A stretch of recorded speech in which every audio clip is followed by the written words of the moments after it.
Hello there, folks. Wow.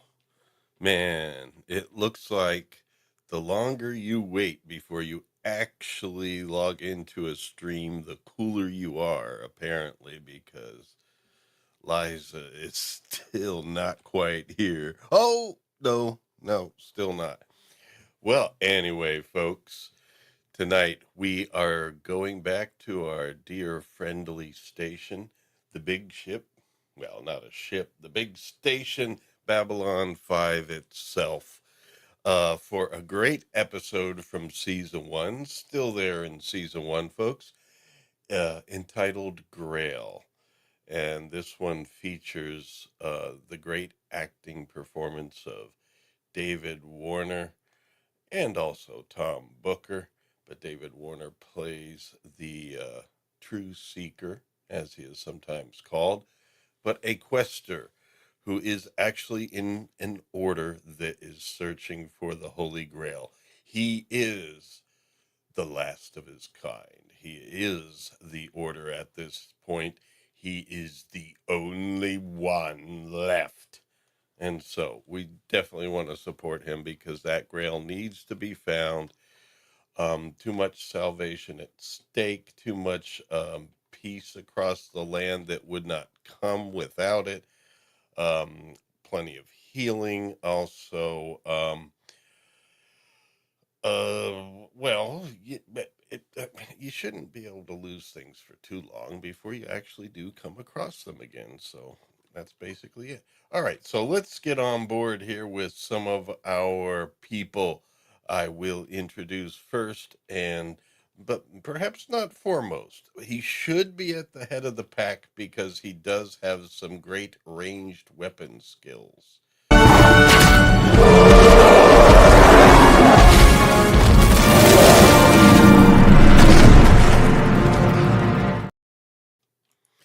Hello, Colin. How are you doing this evening? Not too bad, thank you. Oh, Happy good. New Year, everyone. Yes, happy 2026. I think we all say that, just as a matter of course. But, Yeah. when you get to my time of life, we're just kind of like, Well, I think it's Go Flav. ahead. Yeah, Surprise me. yeah, Flav. Monty Python, but so did Indiana Jones. So it's already been found twice. So Well, yeah, can explain why indeed. David Warner never found it. Well, King Arthur, Lancelot, Galahad, that Bedivere, I mean, they all got arrested before they could find the Grail. Yeah. And so That's that true, didn't yeah. quite happen. So it's still up to Aldous Gaiic and now Thomas will be searching for the Holy Grail. But anyway, here's the Holy Grail of my life. Please welcome this lady, Liza.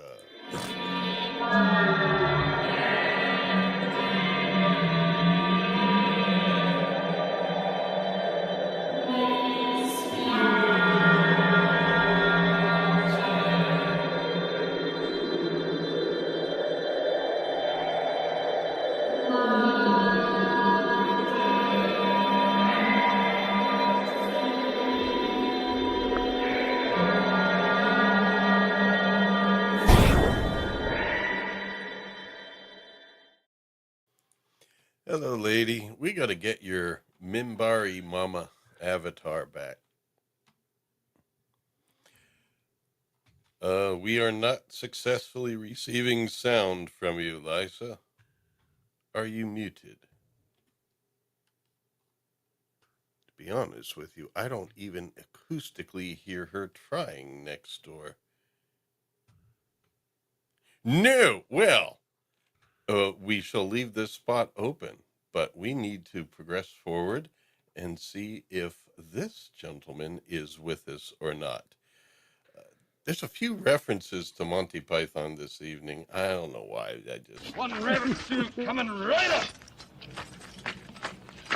Look. Jesus Christ! I warned you. And now using an avatar that looks like a stack of slides. Yeah, can you hear me? Yes, you're Okay. coming through loud and clear. It looks like All right. Liza left and she's going to try to come back. I don't know what's up there. Let's try her again. Hello, lady. What? I did try something there, but I think she... hello? Lady. Hello, computer. No. She just left again. I guess she's trying. She said in chat that she's not muted, so... She's not muted according to the chat? Yeah, she just said in chat, I'm not muted, so... Oh, no, I could see that, she probably didn't actually click mute, so it's obviously something else. Yeah. But we shall find out what that is. We shall soldier on. She is close, and she is on her way here. It's just getting over this, the streaming hump. Okay, so I am going to bring up a pack of slides. Now, you gentlemen, we're in season 1, and we know there's a few left that we're going to do, and just a few that we're not going to do. Many of those not going to do are just because it wouldn't be, I don't know. We can't do every single one. We gotta eliminate some if we're going to get through them this year, basically. And so we have, and this is one of the ones we're going to include, probably because of the great acting in it. We have David Warner, of course. Tom Booker, I don't think is as well known, but he does a great job in this episode. We also have, he plays Jinxo, or Thomas, as we'll see. The original Grail Seeker, Aldous Gaiic, of course, David Warner. And we also have, what's his name? William Sanderson is playing Deuce. He'll be an interesting one to talk about as well. And finally, Jim Norton is playing the Onbuds Wellington, sometimes known as an ombudsman, but in Babylon 5, they're just called Onbuds. So, you gentlemen, how are you all doing? You sound tired. Oh, well, I'm doing fine. I have my issues with how this episode ended. I'm not going to say it's not a great episode, but I would have gone a different direction. But it's a great episode regardless. Okay. Well, you could tell us your alternate ending when we get there. Yeah, when we get there.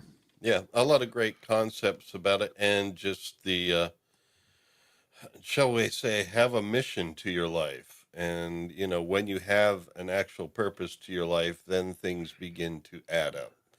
How about you, Colin? Yeah, I agree. I mean, it's one of those episodes that's interesting. It is, of course, it's two of my interests because it's got a nice Arthurian connection as well. And it's an interestingly coincidence that the game the role-playing game, the sci-fi role-playing game I was playing just before we finished, is my character, the whole planet is very Arthurian. It's a science fiction one, so it's a nice little tie. I'm having a very Arthurian night tonight. Ah, very good. Another kind of tragic story, but and Arthur, himself just might show up in Babylon 5 in later seasons. Yeah. King Arthur Garfunkel. All right.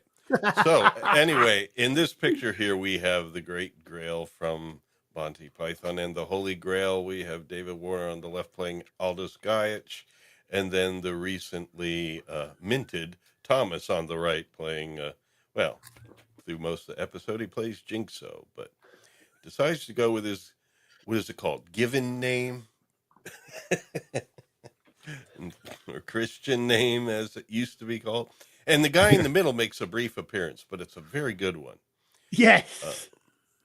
All right. So before we get to it, the episode that we are skipping over between our last episode and this one is called TKO.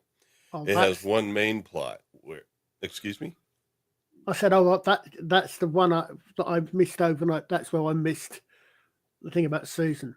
Yeah, because they sneak that in there. I put it first here in the slides, but the episode really is the main plot is about the boxer Walker Smith over here, who basically fights in an alien fighting club sort of circle, a martial arts, if you will. We could talk about that that main plot in a moment, but the subplot that was also quite intriguing with this, that does some great character development, is the one where Worf's dad, Rabbi, I forget what his last name is, but he is the rabbi that knows the family of Ivanova. Ivanova. Yeah, I don't know how I forgot her right there. All right, yeah, Ivanova and her father, who had passed recently, and there was interesting material in that episode where she got to have last words with him, and did so on a secure network she wasn't supposed to use. Garibaldi caught her, but he wasn't going to hold that against her. But it was a kind of a nice indirect communication sort of way that they kind of dealt with each other there, and this whole sad situation was understood for what it is. But anyway, he wants her to got to say this right, sit Shiva for her father, and she doesn't really want to. Mostly she had a broken relationship with her father. He wasn't there for as much as she needed, and was distant because her mother, her father's wife, committed suicide after too many years on the sleepers, the medications you take to suppress your psychic abilities when you refuse to be in Psy-Core. It's either be in Psy-Core or take the sleepers, or I don't know. Become a You blip. know. Yeah. Well, that's not a presented option. That's not really on the menu. Oh, yeah.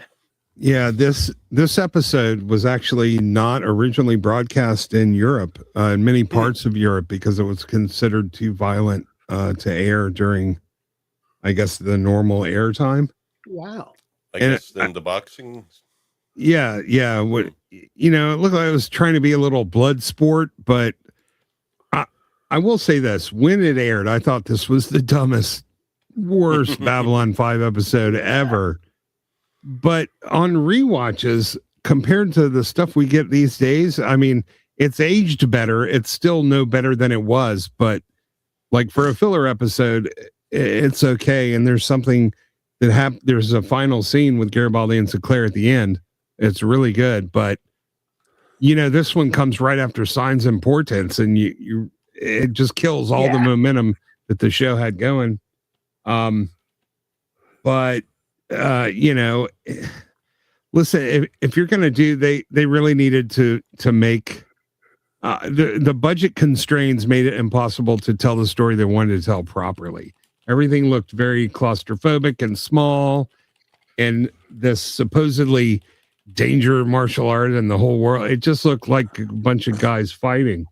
Like there wasn't anything sort of epic or groundbreaking about it.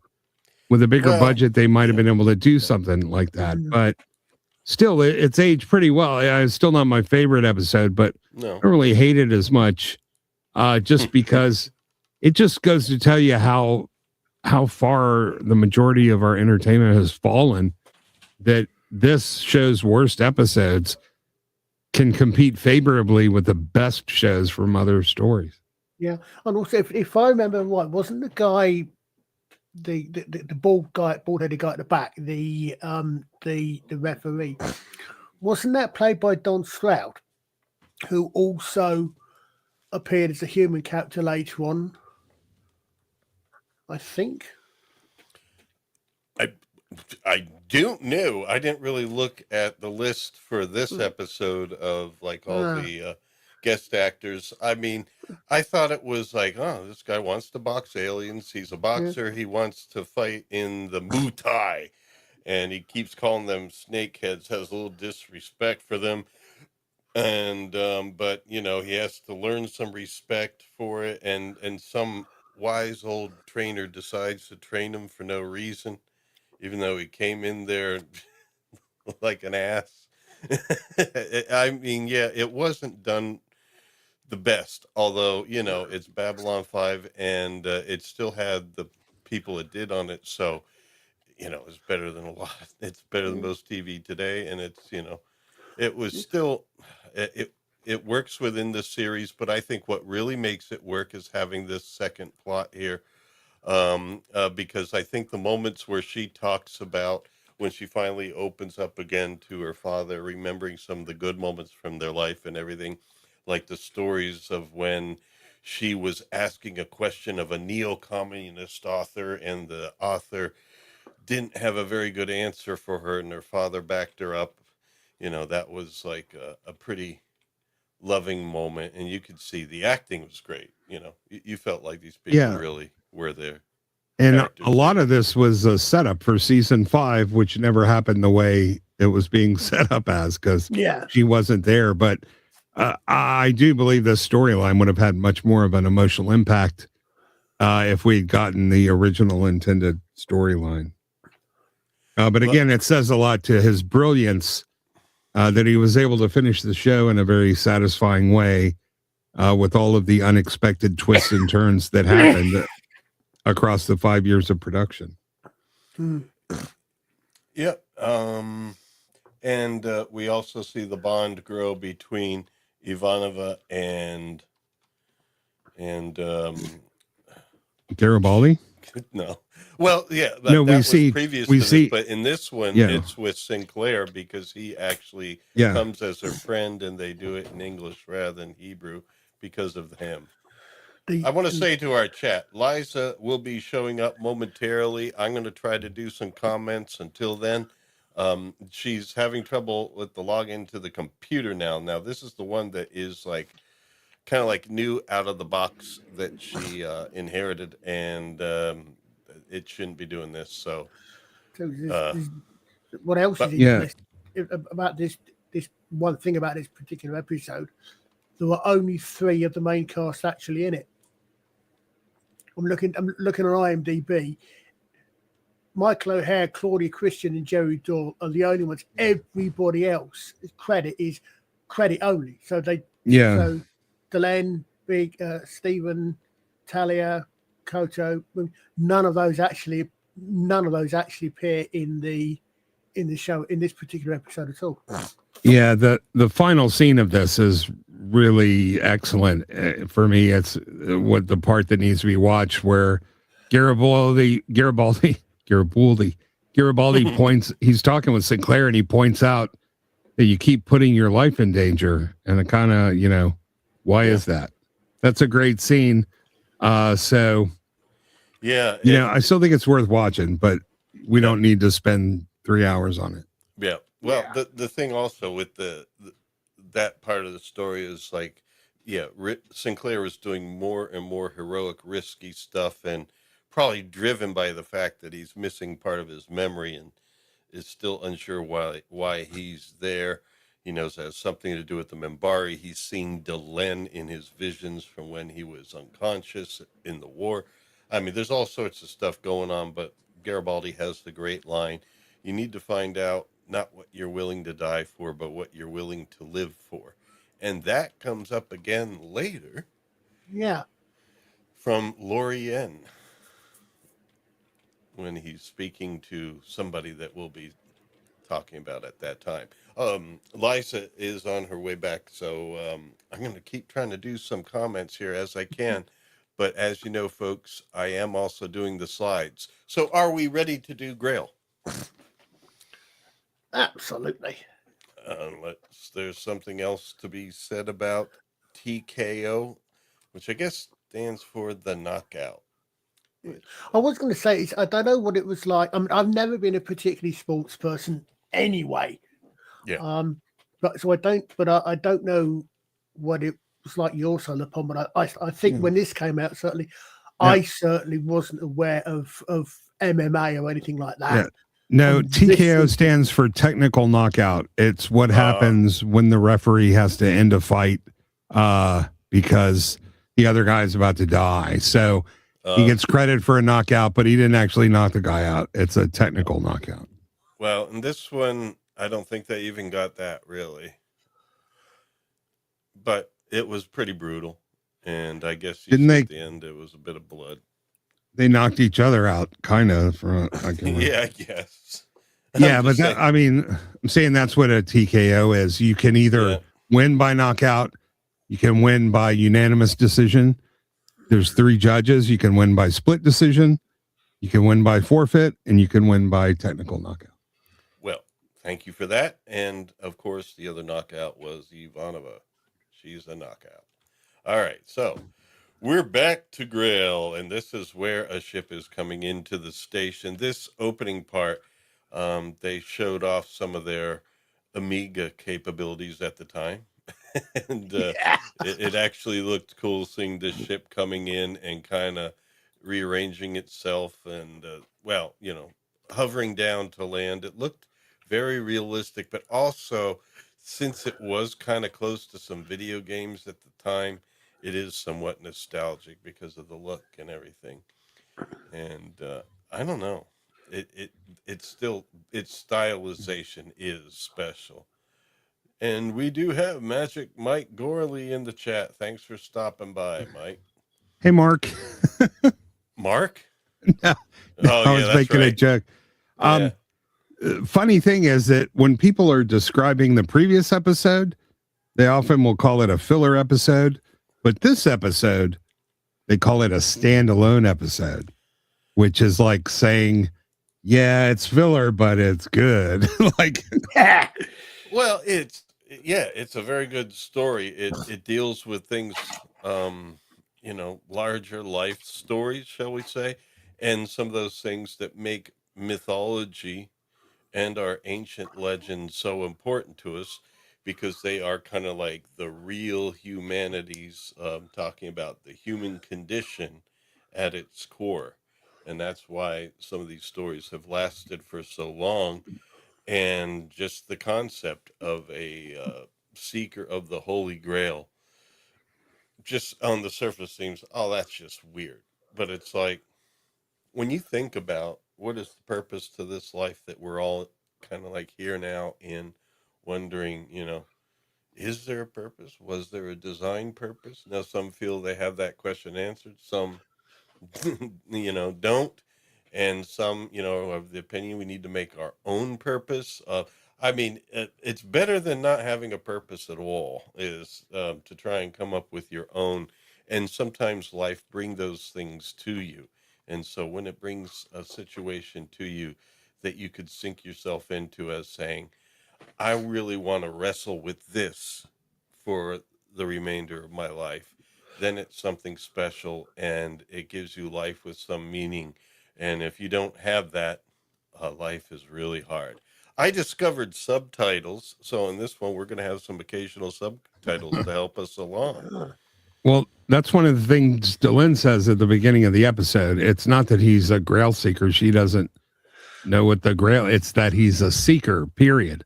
It doesn't matter what he's seeking for.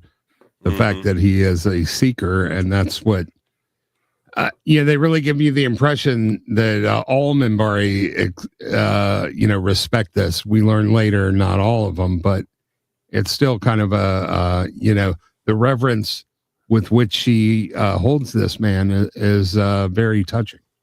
We do have a conversation with herself, Gaiic, Linear, and Jinxo coming up, where they do touch on the two, well, at that time, two castes in Minbari culture and their differences. And so we do get some extra insight on the Minbari in this episode.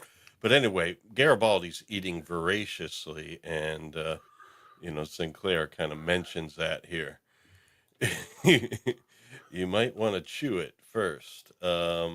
But, he has some lines to come back with there about Sinclair's eating habits. But anyway,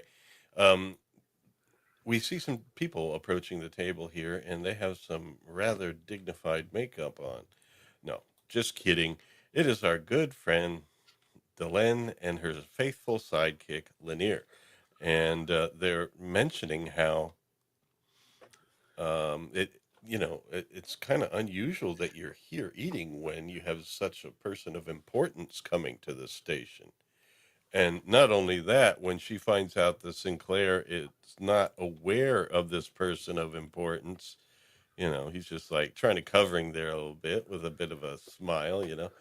I wasn't informed what's, he's not trying to give away too much. He just simply doesn't know. And she's like, well, you have just about enough time to go and get changed and treat this guest of honor with the respect that he deserves. And you could see from the expressions on their faces that they really appreciate who's coming. Garibaldi doesn't know. He's eating. And so she looks on over, and it's more stuff. And this means a lot here because remember, the Minbari and Earth were at war, and they basically surrendered when they were winning and just about ready to but take Earth. And although they had some shared souls, so anyway, there's a whole mystery with them and the fact that they seem to be, recent enemies and very powerful. And so the fact that they have such a respect for a human being, it does stand out, So it's not something that a lot of the Earth Alliance is used to, hearing them talk with such respect about some of their people, So that means something. And Garibaldi's just going to take care of what Sinclair's going to leave, but Sinclair says it'd be nice to have an honor guard there too. So Garibaldi is, well, I didn't get a last slide of him. Oh, I did. Yeah, well, no, just Sinclair making the offer. You're invited, Garibaldi. So in this discussion, anything you folks want to say about this conversation overall now that I've highlighted it? I'll just say, since we're going to get there and you brought it up, it was always intended for there to be 3 Minbari casts, but what Straczynski had in mind was to show how little the other 2 casts thought about the workers, that they never even bring them up when talking about Minbari society. Oh, so to show, so he always had the 3 in mind. And they'll get referenced later. It wasn't like a retcon by him. He was trying to demonstrate, and we know what happens much later in the show. They sort of address the fact that the workers have been overlooked for very long, and class. Yeah, without them, still that nothing would be built. Yeah, I am surprised that they didn't have a lot of worker casts when they were building Babylon 5, though. That's kind of. I guess Earth built this thing all by themselves.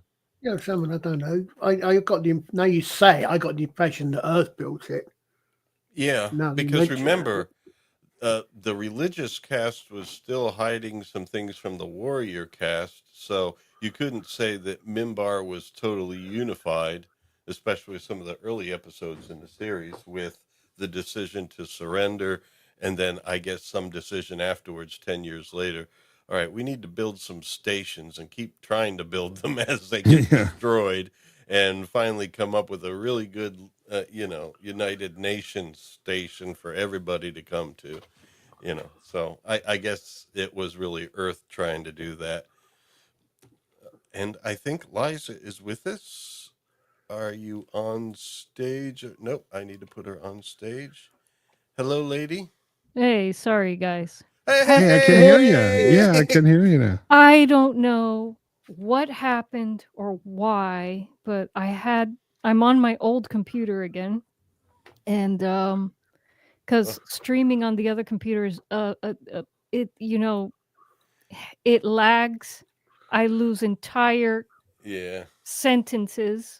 Isn't it like an i3 or i5 your dad got as like a bonus from work? It was like yes, and the computer was. You needed it when you had problems with your computer recently, but yeah, I needed it to do some contract work because my main laptop computer got a deep rootkit malware, I gotta get that fixed. But I had to make sure that this secondary computer, which I do my live streaming and other stuff on, was clean.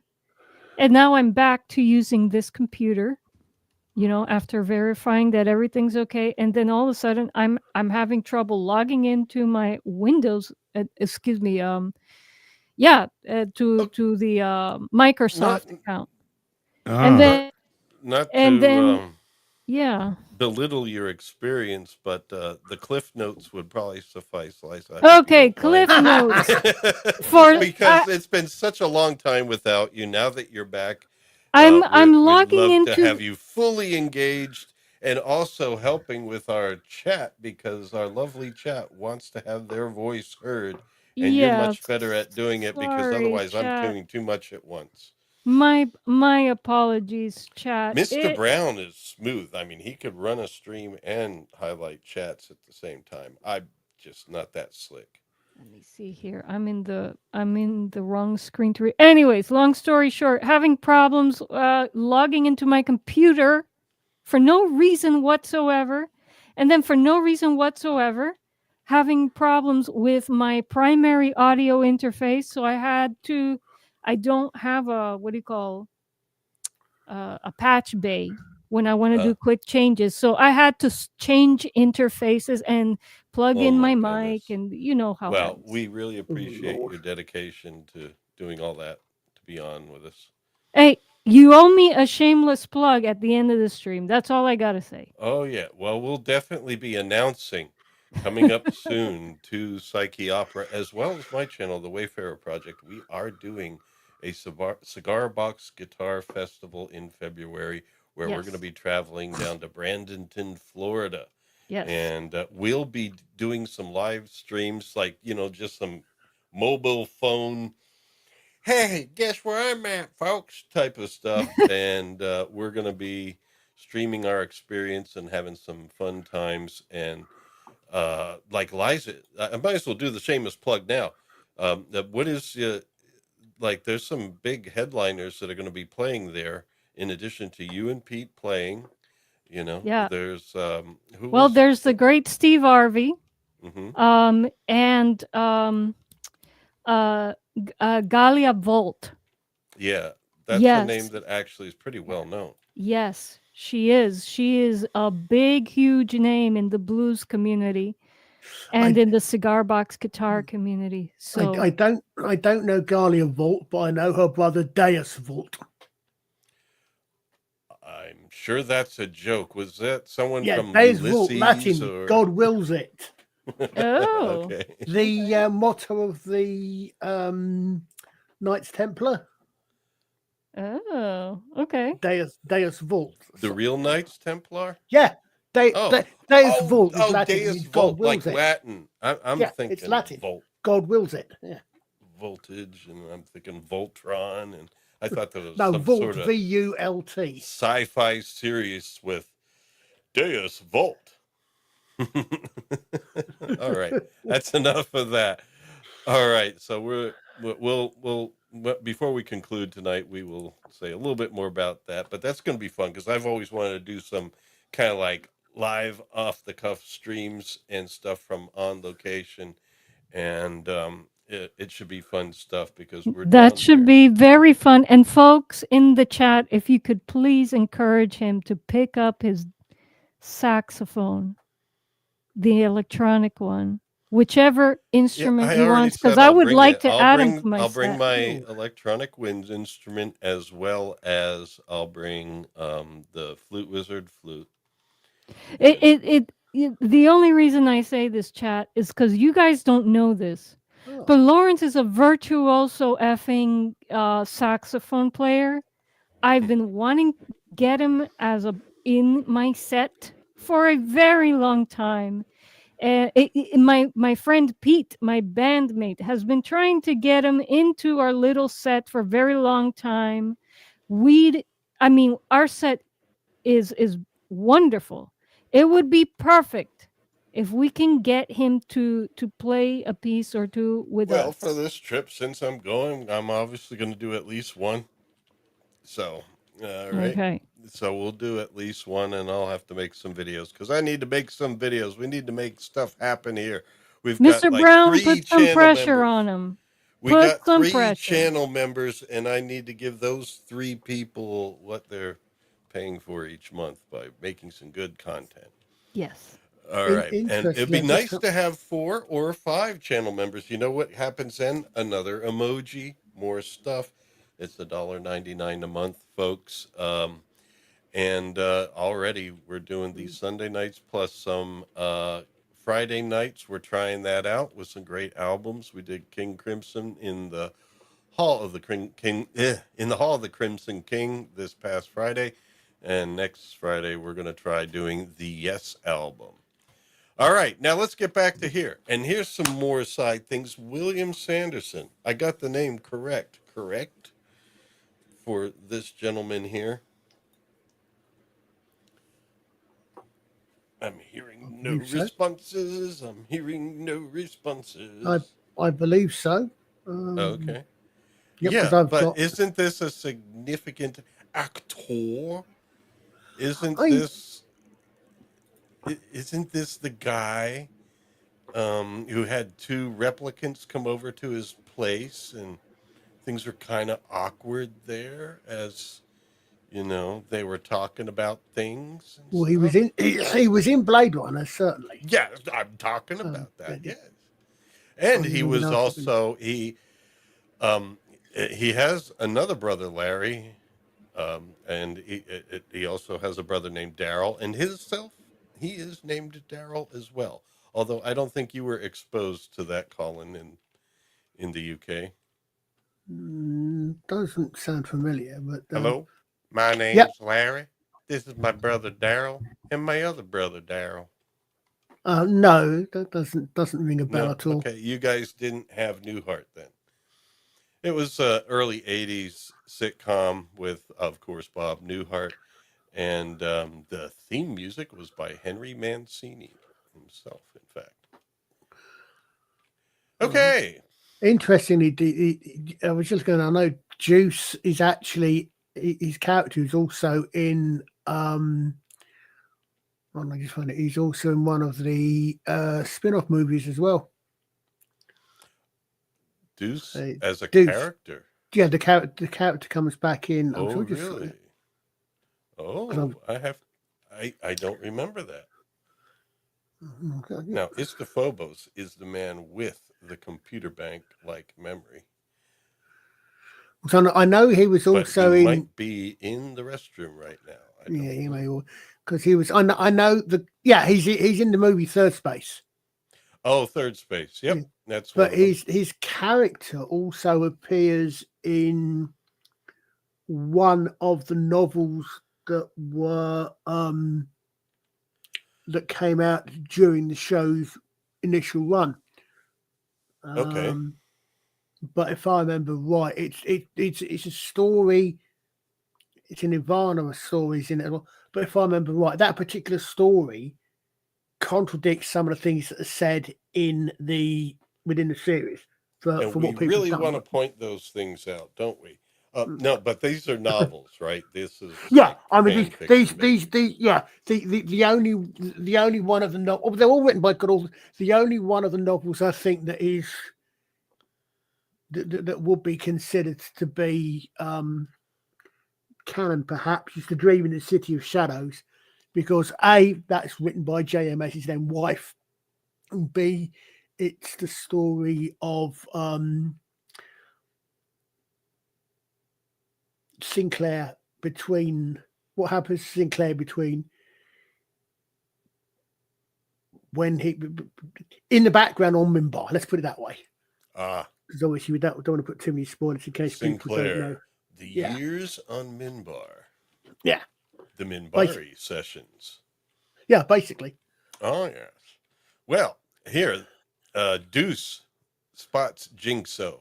Jinxo's walking around in the dark, as a lot of people do, down below on Babylon 5, and he comes on over to him and says, you know, you owe me some money, but I could take some information first.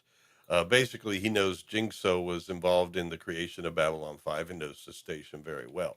And a criminal operator like Deuce could definitely benefit from such information.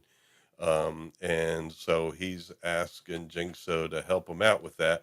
But Jinxo doesn't feel comfortable. You get the idea. Yeah, he's a guy that is kind of like hard on his luck, but he's not really a criminal. He doesn't want to go in for some of the stuff this guy brings onto the station, and he doesn't want to be a part of this, but he owes him money. And that's where, it's kind of laid out for him. And, the ins and outs of this station, Jinxo, you could really help me out. And then he says, all right, well, if you're not going to help me out with the information, you owe me 100,000 credits. And in today's money, wow, that would be something. Well, in today's money, it's not as much. It didn't go as far as it did throughout the galaxy in the 90s. All right. Nah.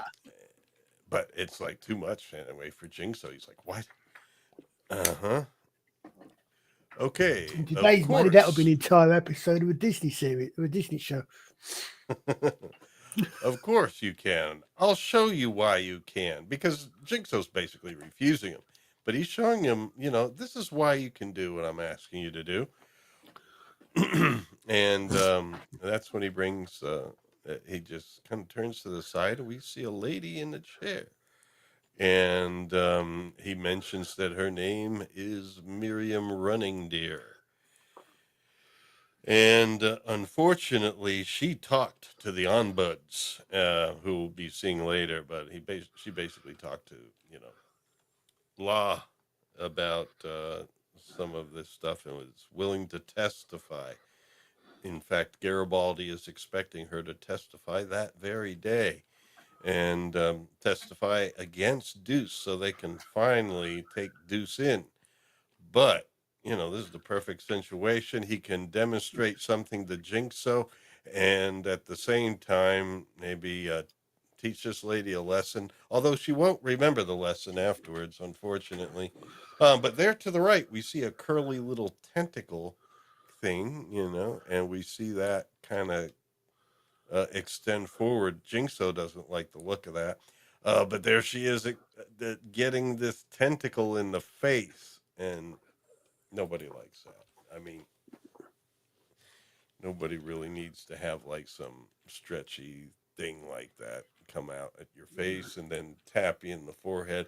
And he's really disgusted, Jinxo.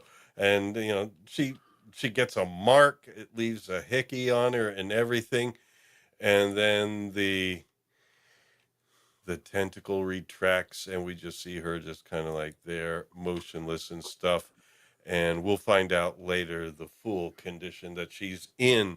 But either way, it doesn't look good because she was basically catatonic, basically at that point. And Jinxo, just look at his face. Obviously, whatever happened to her was like, was really bad. And so that's where he basically gives Jinxo a warning. This is going to happen to you if you don't pay me back or get the information I need. But guys like this, they could always get paid back and then say, no, I really wanted the information. Don't get into crime, kids. It's not worth it. It's an interesting bit of trivia, apparently, that tentacle was reused in the first season of Buffy. Reused? Yeah, but no, because both shows had used the same makeup company. So apparently that tentacle was reused let me get a better shot of it, as something in Buffy. Wow.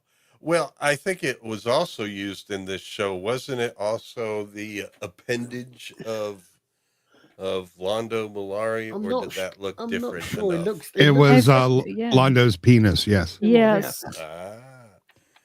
Was anyone anyone else disappointed with Jinxo's acting? I felt like with, you had this big guy, this crazy, wonderful guy.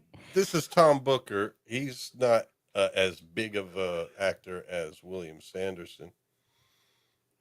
He just fell short next to William Sanderson. The guy from Star Trek 5, right? Well, David Warner is who we are Yeah. talking about. There. Yeah, We're talking David- about three yeah. different people. Deuce, Sorry. William Sanderson. I'm talking about the guy that we see in many Star Trek stuff. Oh yeah, David Yeah. Warner, also from Encore. You know. Back I in don't the- know. We mean The you don't man know. who We played did try. Jinxo, I don't know. I mean, I wonder why they chose an amateur actor for this role. He came across as pretty stupid to me, and that he couldn't have possibly had the life that he did have if he was kind of that dumb. So I definitely, I'm on Liza's side with this one. Oh, well, I was just trying to, mention other names and keeping. Yeah, I didn't. I wasn't. I wasn't defending it so much, except for the fact that he's supposed to be some guy that gets pushed around. Yeah, I think he does a much better job naive. of. Yeah, but he's not naive. He's stupid. He's not. When he's supposed to be afraid is when his acting really falls short. I think toward the end of the episode, he does a much better job. But even then, and that's a thought. If you're going to have somebody playing against two very established, iconic actors, maybe you need to get somebody really good as well. To be fair to the gentleman, this is his first credit on IMDb, so. Yeah, we're not being unfair to him. We're saying why would they cast somebody to work with David Warner? Yeah, you want someone who's got a lot more experience. Yeah. Yeah, and JF Sebastian, who's never done anything before. Yeah, that's the name. Yeah. I totally whiffed that JF Sebastian name and the thing. Yeah, I said Blade Runner, but I forgot what the name was. I'm like, I knew its initials. Yeah, this occasionally happens, and I think he must have brought some kind of quality to the audition that really stuck out that they were hoping would come across in the episode, and maybe it just didn't. Well, later when he smiles, he has some really good smiles.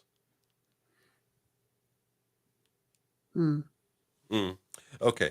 Well, anyway, JF Sebastian here, who went bad after Blade Runner, is now like, well, he was not so great then either, I guess. I don't know.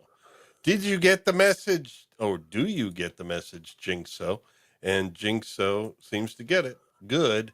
And there we go. That's the face they were looking for right there. Yeah, see, that's the face that he really doesn't get it to me. That's the face. Yep. I guess I do. I don't know. Yeah. It may just be facial recognition going weird, but that image, he reminds me very, very much of is it Tim from NCIS?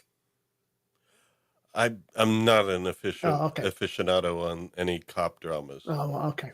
I forgot the actor's name off the top of my head, but it's completely unrelated, but it's just facial features look very similar. But, not even the show Cop Drama from South Park. Next week on Cop Drama. I just know that the Matrix chick played on that Special Victims Unit. That's about all I know. I don't know. Yeah. I mean, I was trying to watch stuff like this rather than any cop stuff. Although, I mean, there's some good ones, but when it was Law and Order, Special New York Citizens and all these subtitles for Law and Order, it was just a little bit too much. It was almost Law and Order even had Law and Order UK series. Oh, wow. Yeah, they tracked down people making mean Facebook posts and threw them in prison for the rest of their lives. Order, Scotland Yard. Or more precisely, perhaps, Law and Order Battlestar Galactica, because one of the two main leads was Jamie Bamber, who went on to star in Battlestar Galactica reboot. Or was it after the Battlestar Galactica reboot? I'm not sure which order it was. Well, Jinxo has about like 300 cycles, I think they said. Now, that's not days, folks. I think it was whatever a time equivalent would be to hours, probably. Although the way things go in this, it could have been minutes, to be honest with you. But anyway, by that time, he'll be hungry again. And who are you talking about here? Of course, Monty Python. it's Ambassador Kosh, of course. Ambassador Kosh is hungry. I guess you guys didn't get the reference. I mean, That's Holy Grail. I was going to say that's absolutely Monty Python image. It's Terry Gilliam, yes. Yeah. But it is the Grail monster from the cave that yeah. Istophobos protects. So anyway, no, okay, it's really not Kosh 3PO. Is who this is. Wait, we don't know that yet at this point, do we? Or is this when we find out? Well, they say Kosh, but you can look at the uniform. You see a little trapdoor thing here for the tentacle. Yeah, it's a little janky, but at this point, we don't know enough about Kosh to know whether that's really him or not. Well, I kind of assumed from the very beginning because I guess the headpiece on the Kosh costume wasn't glowing like it usually does, that it wasn't Kosh, but a cheap replica or something like that. Yeah. It seemed off. And then plus, you have Deuce there. Ain't that right, Ambassador Kosh? And so you're thinking, Kosh, he's he's mysterious, but he doesn't really hang around with this kind of guy. And he would say something cryptic to him, mostly mean, you mean nothing to me, is typically what you'd see Kosh. Even at this point in the episode, because remember, Kosh leveled Deathwalker, and we don't see him inside the encounter suit, so that's been kind of maintained as a mystery. And already we've seen Morden come, and then these people are not for you. So that Kosh is like part of some species, and the Vorlons are elevated enough that they're not really into but we're not sure it's not a. Yeah, I never thought it was Kosh, but I don't think you're not sure it's not a Vorlon, maybe of their criminal element or something. It could be Dosh. Yeah. Yeah, we just hadn't, by this point, we haven't seen enough of anything to really know that it's fake yet. Although there's definitely something janky about it from the beginning. Yeah. That's true. We forget. We've seen it so many times. Yeah, exactly, So, the Vorlons weren't a well-defined thing at this point in the series. And just as an insert to the conversation here, this story is so good that even though the Jinxo character that bothers me, I love rewatching this episode. It's one of my favorite episodes. So the bad acting did not ruin it for me. That's how good the story was, at least for me. So. Yeah, I'm still not sure it's bad acting. I just think they wanted the character to be kind of dumb. Yeah, but you can pull off. The thing is, it came out as dumb as a child actor would play it. I don't know who this guy is. I know, like at some moments where he's like, after Aldous beats up their attackers, he's like, oh man, I wish you didn't do that. I think he should have just some of the things he did. He should have been scared shitless for his life, and I don't know, maybe he just didn't care anymore. I don't really know what maybe they were trying to portray somebody that honestly didn't care what happened to them, as long as nobody else got hurt. Yeah. All right. Who do we have there? Archer. He's speaking. Oh, he's passing notes to Mr. Brown underneath the desk. Okay. Let's see here. There's our station. And then that's also from the thumbnail. Yes, I stopped this set of slides here because I'm doing things a little bit differently now, but I'm hoping, do the slides seem a little less blurry tonight? I'm definitely making an effort to make them a little less blurry. You can always get Gemini to upscale the photos for you. For each one, that would be enjoyable. All right. So, yes, that brings us up to the theme music, folks. And here we go. Grail is the name of this episode. A what? A Grail? Okay. Yes, I will be referring to another film quite often tonight. Oh, Now, goodness. when you Okay. see these credits, the credits are not listing the actor you see behind you. The actor Yeah. you see behind you is portraying a courtroom litigant who is seeking compensation for crimes done in the past to his ancestors. And we'll see that coming up here as we go. But the great David Warner is guest starring as Aldous Gaiic, who we'll see in a moment. And then we have, well, there we see Jim Norton, but he's, the credit is for William Sanderson, obviously Deuce. And then we have the Tom Brooker is Jinxo, not the gentleman you see before you there. And then finally here, yes, Jim Norton plays Onbuds Wellington, who is right back there. Go ahead, Colin. I hear you chomping at the bit. I'll say, actually, Booker was actually my my late mother's maiden name. But Ooh. I'll say I've been rewatching Elementary, and Jim Norton's actually in it 2 or 3 times as a British Secret Service officer. Mm. I recognise him from. Oh yes, it's him. It's Onbuds Wellington. It's not the way you just recognise these people for some reason. You just, obviously, jobbing actors turn up in, or working actors turn up all over the place. Well, they are the credit and the actor line up on screen. Yeah. So Onbuds Wellington is hearing this case, and he's asking for more information. And basically, you know, he's saying nobody believed him at the time. He's talking about, I think, his great-grandfather or something. That's why I'm here. No one believed my great-grandfather, who was abducted by this guy right over here, who we'll see in a moment. And, you know, as they're playing this whole thing out, we finally do see who he's talking about. And it would be this gentleman right here. Yeah, it's kind of a funny joke, but it's a funny joke, but man, I think it went on way too long. Like, well, yeah. I mean,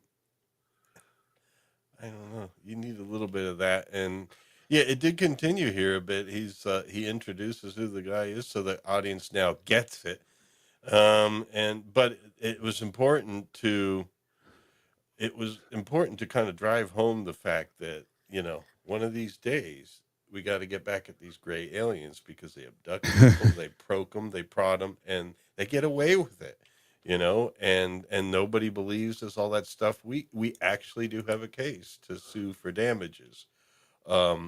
Wellington is not so sure. How do you plead? He's got to ask, I guess, the defendant here, and he pleads, I think, with a lollipop. Well, really? Or is that like plans for a crop circle? Jellyfish with a dangler. I think it's a fancy alien lollipop, but that could just be me. Well, that might be what they're putting in those crop circles, is just fancy alien lollipops, just to let us know that they want to serve mankind. It's a cookbook. Yeah, or that's the thing that they probed his great-great-grandfather with. Oh. Well. Yes, I picked up your reference there. Well, they don't understand. They don't understand the lollipop there. So Onbuds calls for like a translator, and he does question why, you know, Onbuds Zimmerman doesn't get these cases. He seems to get these cases. Yeah, why don't they have a translator ahead of time? They know what's on the docket. Yeah.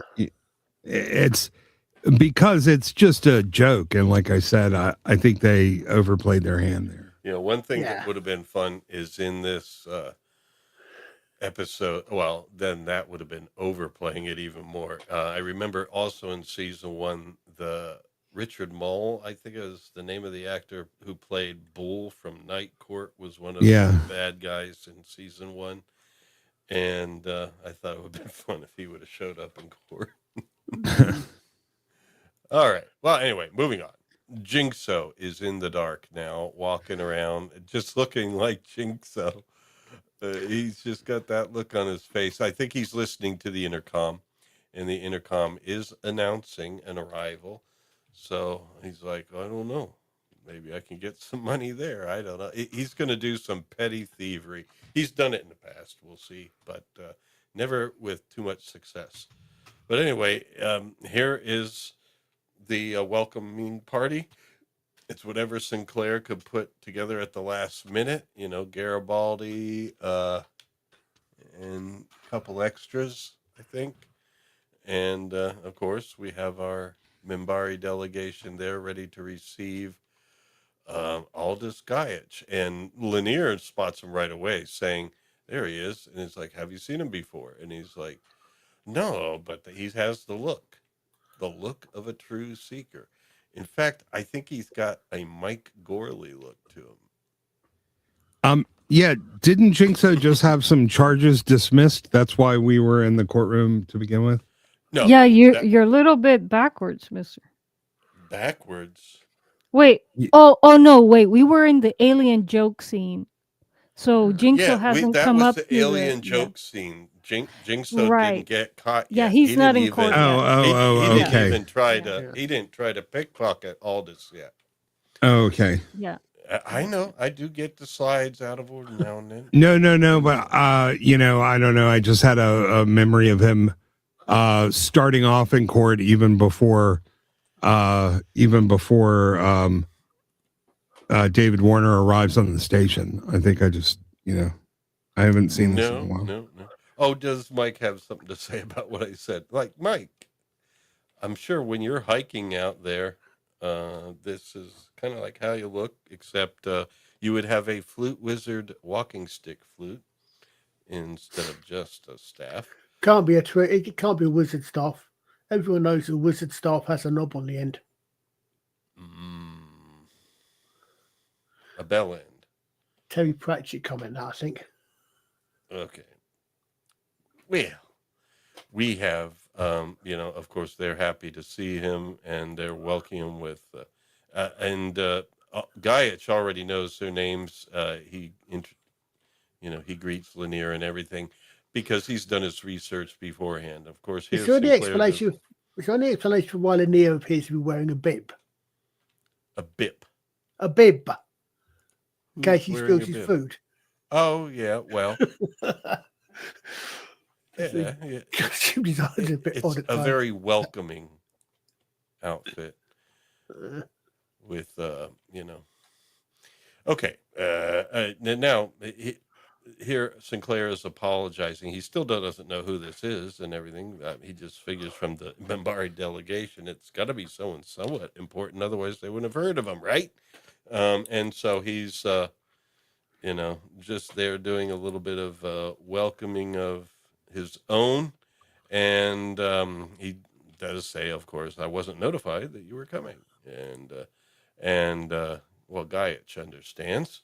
He's saying, well, you probably wouldn't, because he kind of explains that he's on a mission that involves the other alien governments, not really Earth. And we'll see in a minute why.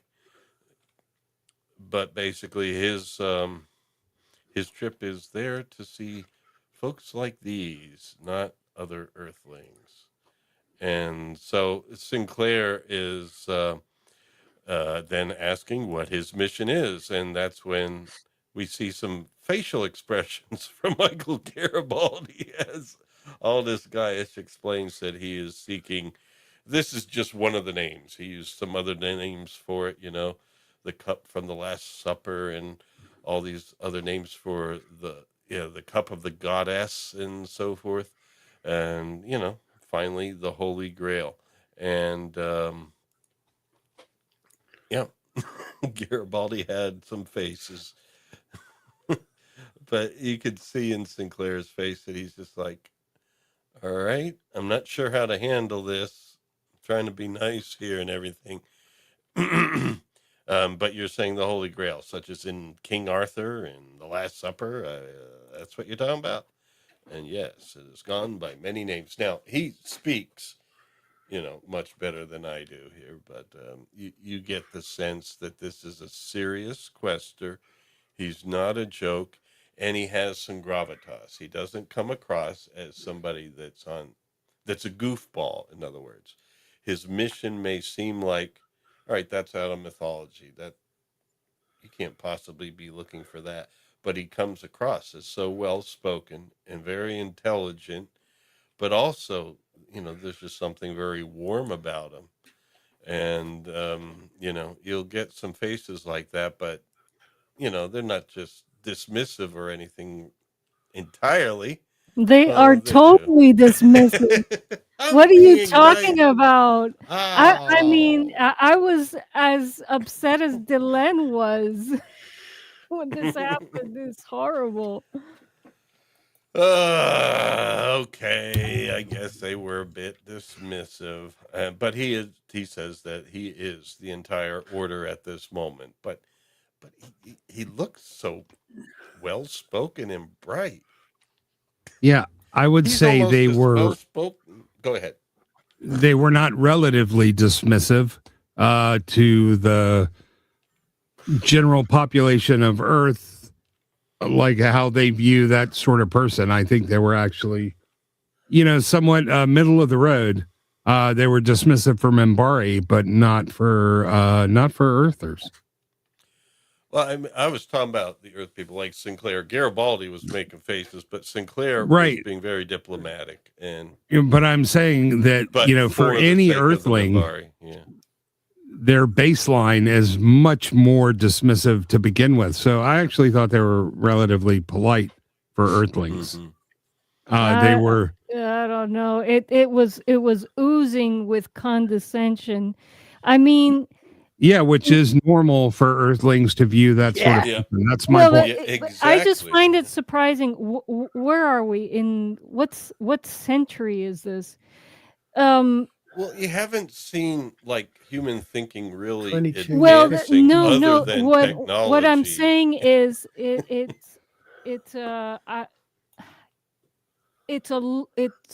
far into the future, and later on Babylon 5 they invite Catholic priests on board and representatives of all Earth religions on board. Oh, no, none of which can prove what they believe in, yet this guy who is essentially a priest they treat like crap. It makes no sense. That's part of their character arc. I mean, Garibaldi's dismissive of everything, and Sinclair's is relatively diplomatic in everything he does. Now, it was sort of Sheridan who did that, but that's part of everyone's character arc in the show, being more acceptance, having more acceptance of people on spiritual quests. So this is actually part of what this episode does, is give them a baseline about how most Earthlings would view Minbari spirituality. Right. They're often dismissive of it. I agree. I was just also disagreeing with Lawrence, who was saying, "Oh, they're kind of I was mildly." It's like looking they're at totally Sinclair's dismissive. face, and he was really, I mean, he wasn't insulting at the moment. He was being quite diplomatic. He got Didn't some burst out clarification there. And you got to remember that this isn't just like from our time period. This is still a few hundred years from now.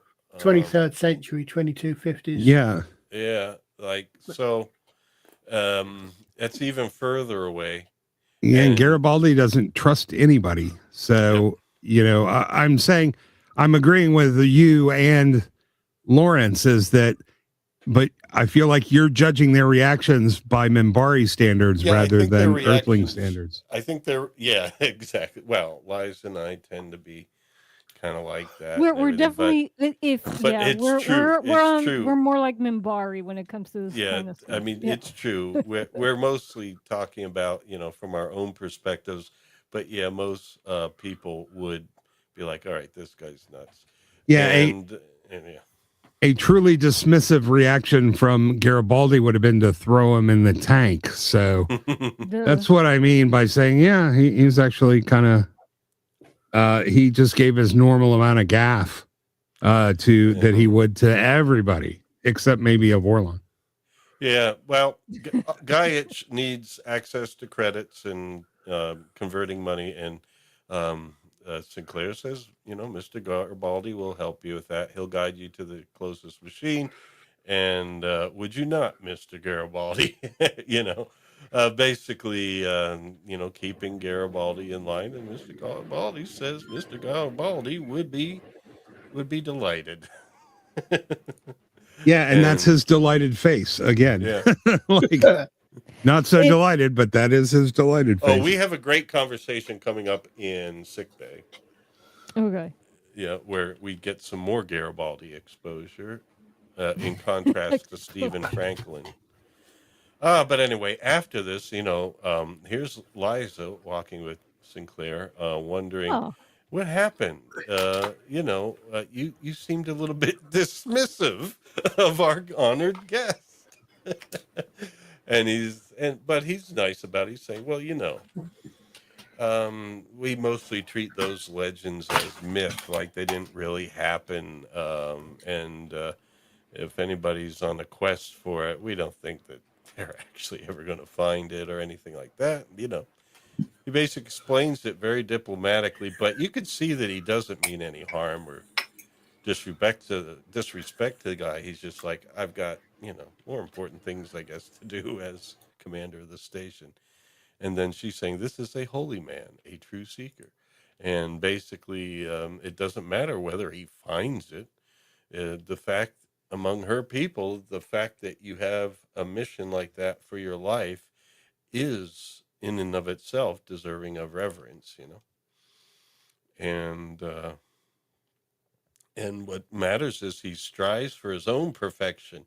And she also mentions here, and the salvation of his people, and some other things that are part of the overall Grail quest. Because remember, it was to bring order and salvation to the people. And I mean, it was the cup from the Last Supper.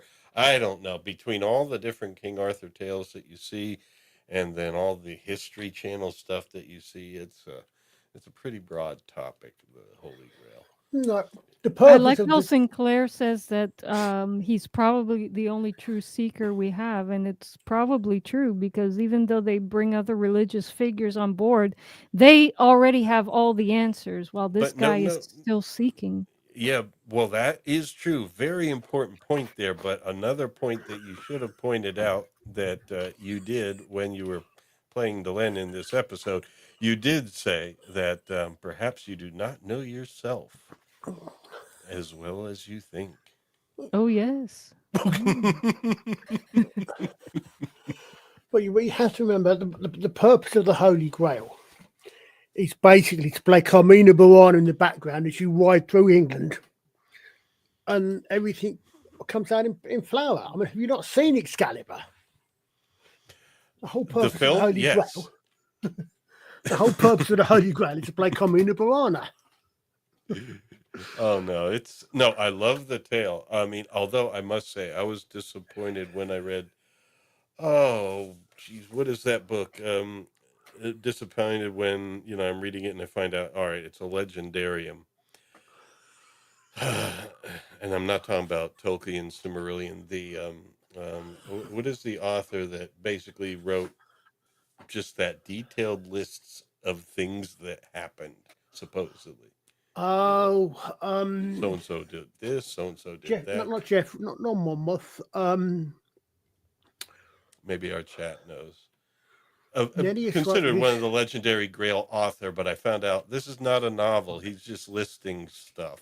Stuff that Thomas happened. Mallory, Sir Thomas Mallory. Yes, Sir Thomas. Mallory. Thomas, Sir Thomas. Yeah, he wrote Le Morte Arthur. It was a story. It was much more than a list of what happened. It was. Well, it came across that way to me. Monmouth wrote, which was Wolf's History of Regnum Britanniae.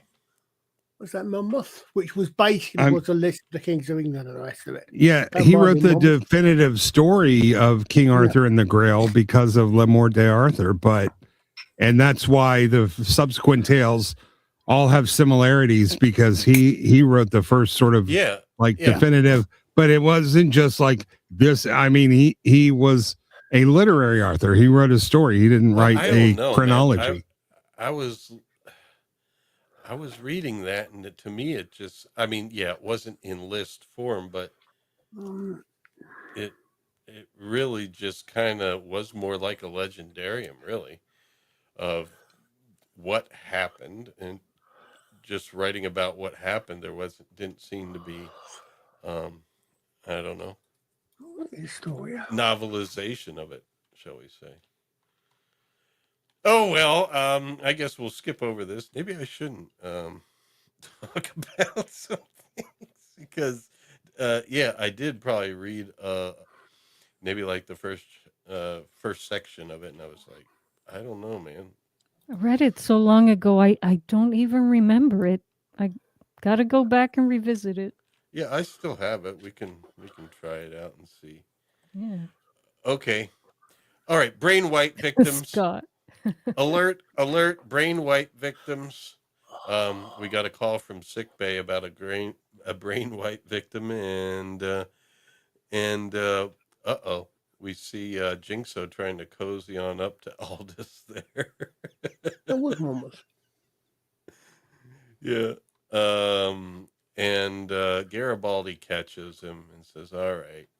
And, he remarks from the start, you're not very good at this, Jinxo. And you see Jinxo's face. And he's like, yeah, I know. I just needed some money. These really bad guys are after me. I don't. But, Garibaldi's a law and order guy. You did the crime, you're going to do the time. But he calls Aldous over because you're a material witness and we need you to appear before the Onbuds.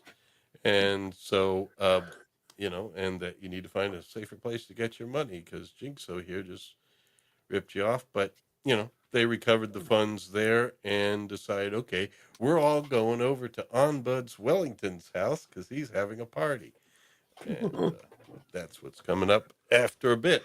But, segue, Stephen Franklin now has Miriam Running Deer there laying down, and he's talking about all the details of this. And they are pretty detailed about describing what the brain white victims, basically go through. Basically, their entire personality, their personal history, memories, everything's gone. They're almost like at a state, I wouldn't say toddler, but, basically early development where they'd have to relearn language again, in fact. And basically you have to relearn everything to function again. And so it's not a great fate, but needless to say, what Deuce is concerned about is your brain gets wiped. There's nothing that you can talk about afterwards, really, related to him.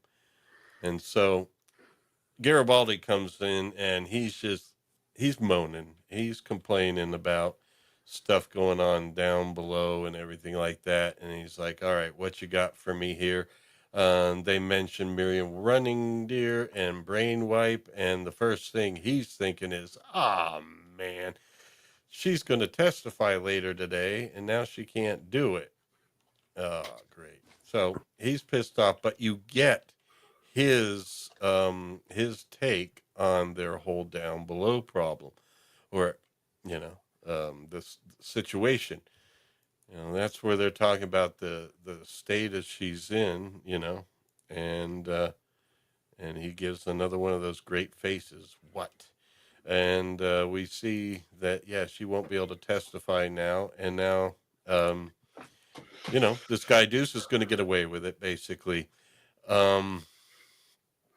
And let me see here. I'll consider down below later. All right. Basically, there's a big discussion. Sinclair, and you can see Alexander's pretty much on the same side. It's like, Garibaldi comes in complaining about down below and the people there. Garibaldi wants to clean it out. He wants to just get people off the station, clear them out. And, Sinclair's like, a lot of these people came here.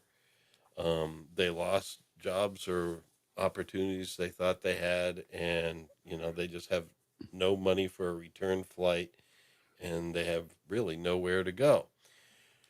And Alexander, you could see him kind of shrug when they talked about it, that he's also in the situation where he's probably heard it before from Garibaldi, and he's just not taking to it kindly. He has some compassion for the people in down below, doesn't think they're all criminals, and but Garibaldi may not either, but he thinks if we get rid of the problem, then at least the crime will go away. And that's not necessarily true. Only the, shall we say, the underbelly crime would go away. Crime exists in all levels of establishment and so forth, but not on Babylon 5. Okay. All right. So anyway, he's basically saying, all right, you can't clear out down below. Give Onbuds Wellington the bad news, and then I'll consider what's going to happen with the down below problem later. So yeah, that's. I wonder why anyone would think that if you're having a rough time on planet Earth, that going to a space station that requires money in order for it to stay up in the sky, high maintenance, that it isn't going to be more expensive to live on something that needs to be artificially maintained than to live maybe out somewhere in the country on planet Earth. Well, they may not have gone there because they thought it was going to be a cheap alternative. It might have been something where they saw opportunities there. It's the frontiersman type attitude where, all right, if I'm one of the first people that's involved in this new community, maybe you're like a store owner, or you have some sort of business that you run. Maybe you're an accountant. I don't know. But you're like, I'm going to be one of the first people in this new community. So it's better opportunity than what I have now, where you eventually are under competition. like it's like in any business on planet Earth, being first gets you a little bit, but then you have copycat businesses and competitors that pop up, and if you're not ready to up your game competition wise, there's no way you're going to compete. Well, you're going several steps down the path. I'm still talking about why people might do it, why people might take the first step. Of course, people do it because they rarely blame their circumstances on themselves. They blame it on other people, which is why so many people are fooled into believing a geographic change will change their life. True. That's interesting. And listen, over the course of the show, we have so many murders in down below. It astonishes me that what is in fact a military dictatorship or military governorship, like they wouldn't have gone in and cleaned out the criminals. Like this is one of the first episodes where we really get a sense of what down below is and what's going on there, because they haven't really addressed it a lot, but it occurred because, budgetary constraints. They didn't finish that part of the station. So people actually had a place to go when they ran out of money. And they're essentially, it's essentially a ghetto, which the original designers of the space station, I'm sure, didn't plan for. The other thing is, this is what having a weak border policy gets you. They know every person that comes on that station. If they make sure they leave or require a round trip ticket to even come to the station, then we wouldn't have this so much. But I don't know what. I don't really know what Straczynski was trying to say with this, but everybody's there because they came to the station for whatever reason, and then they ran out of options. But if you were only allowed, but they know who's there because they record every single person who enters the place. So they know who's in down below just by checking it against the records of where everyone else is. And remember, they've only been online for a year at the start of the show. So they have an awful lot of people down there, for a year. But I am surprised at the number of people that we see murdered there over the course of the show. It's not like every single person who lives there doesn't know who the bad guys are. So, but I guess they do have a feeling. And when you hear conversations, they do kind of know who the bad guys are and everything. But a lot of them are scared to talk because they know they could incur the wrath. And Garibaldi knows too. It's one of those, we get a sense here that there are rules and there are, policies and procedures and laws that can be taken advantage of. But I don't know if you've ever lived in a sort of this is a military governorship, and it's not quite the same as like living in the U.S. And I am a little surprised they let the station get this bad. Good points. Yeah, all good points. Yeah, if you think about it, it really doesn't make any sense. Yeah, when you're living under military rule, you don't have the same due process that you would like as an American citizen. If they know you're bad, they don't necessarily have to prove it. They could just send you home. But I think the official word from Straczynski was they didn't have the budget to be able to afford to send everybody home, and they weren't going to space them. So they just sort of let them hang out. But the damage they do by doing there is a productive community down below. There are people who do obey laws, and there is that part. I'm not saying kick everybody off. I'm saying kick off the troublemakers, and they never had a problem identifying who those were. So yeah, but I guess you see here some of the roadblocks that come up because this troublemaker that Garibaldi wants to get rid of, he just can't at this moment because the guy's taking actions to prevent him from doing so, and you still have that Onbuds Wellington. Yeah, that's only because they have the kind of due process that wouldn't likely actually exist in a place like this. Right. Agreed. Yeah. Well, I mean, it is a Earth Force facility, and Earth Force is a military. Yeah. So I say, I mean, it's a military dictatorship, but we don't like that word, so we say it's a military government. It's a military governorship. He is the military governor of Babylon 5, and as such, he has the authority to remove anyone from the station with or without evidence. Yeah.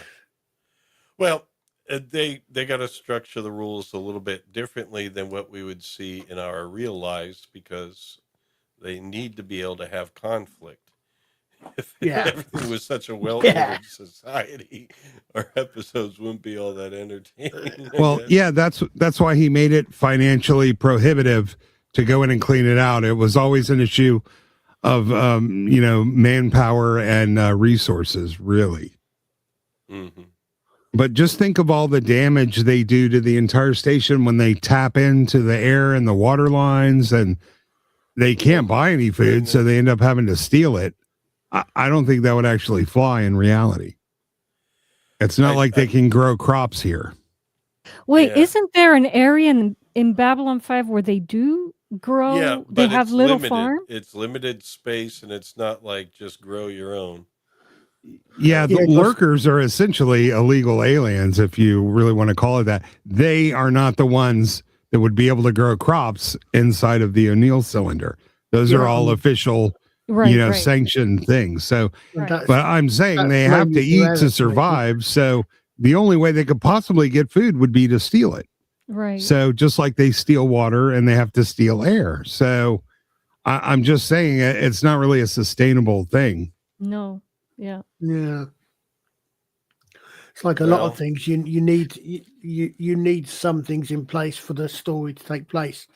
For the to be well, the thing there. is, he had so much realism in other aspects of the story and the series.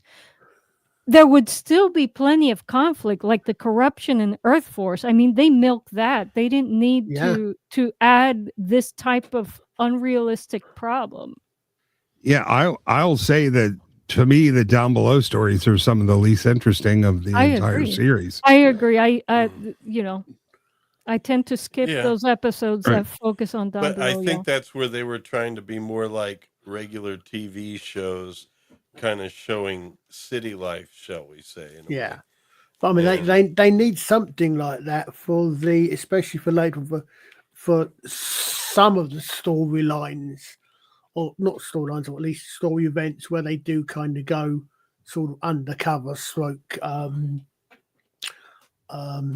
covert. And you think, for example, in a couple of years when we get the Rangers, actually want to say things like that, they need something like that for the story. But yeah, I agree. It's something that Yeah. wouldn't necessarily work within the setting they've got. Right. Yep.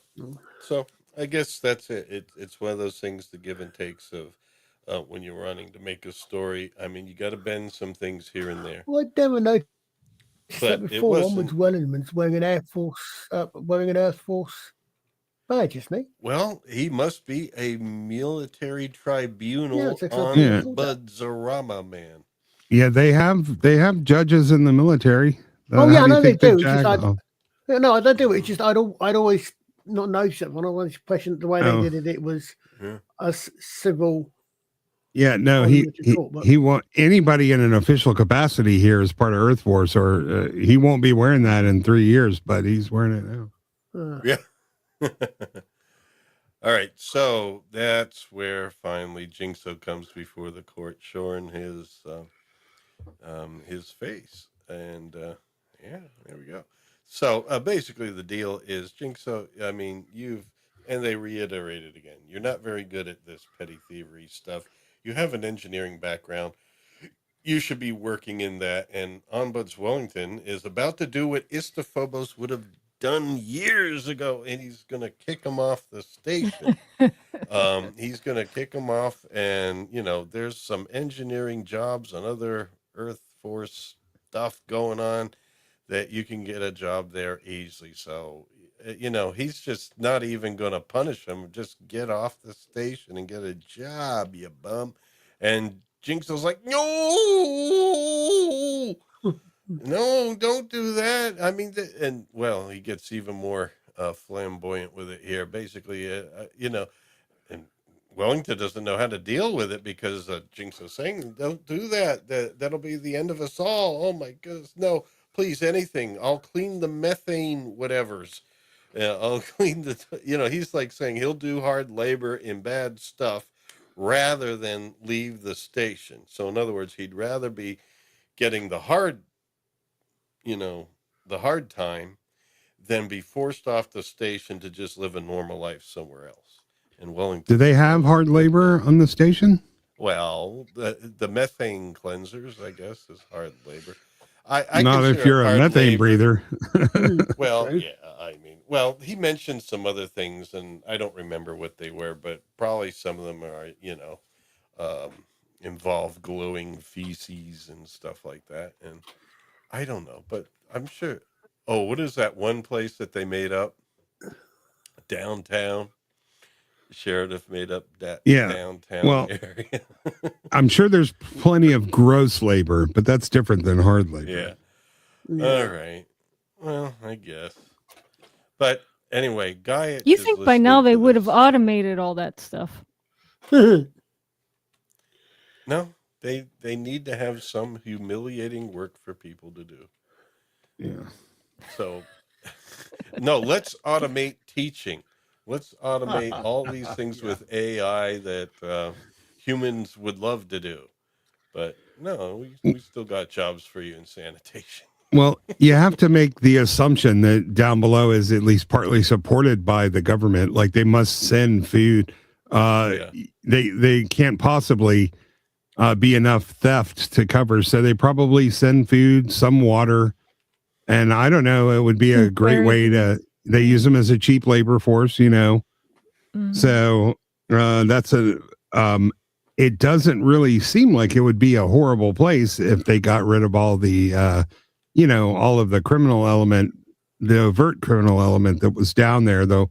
The ones who would enslave others is basically what I'm saying. Yeah, 'Cause they're they're- they're worse. The Yeah, it's gangs- actually the gangsters. yeah, it's a tight community down there. We do get to see people know each other. they're actually help each other, and like there is community down there. And then the telepaths make their own part down there as well. So, but none of that could exist without at least some assistance from the management, really. Yeah. Well, Jinxo just really doesn't want to be going off the station. That's all he's saying.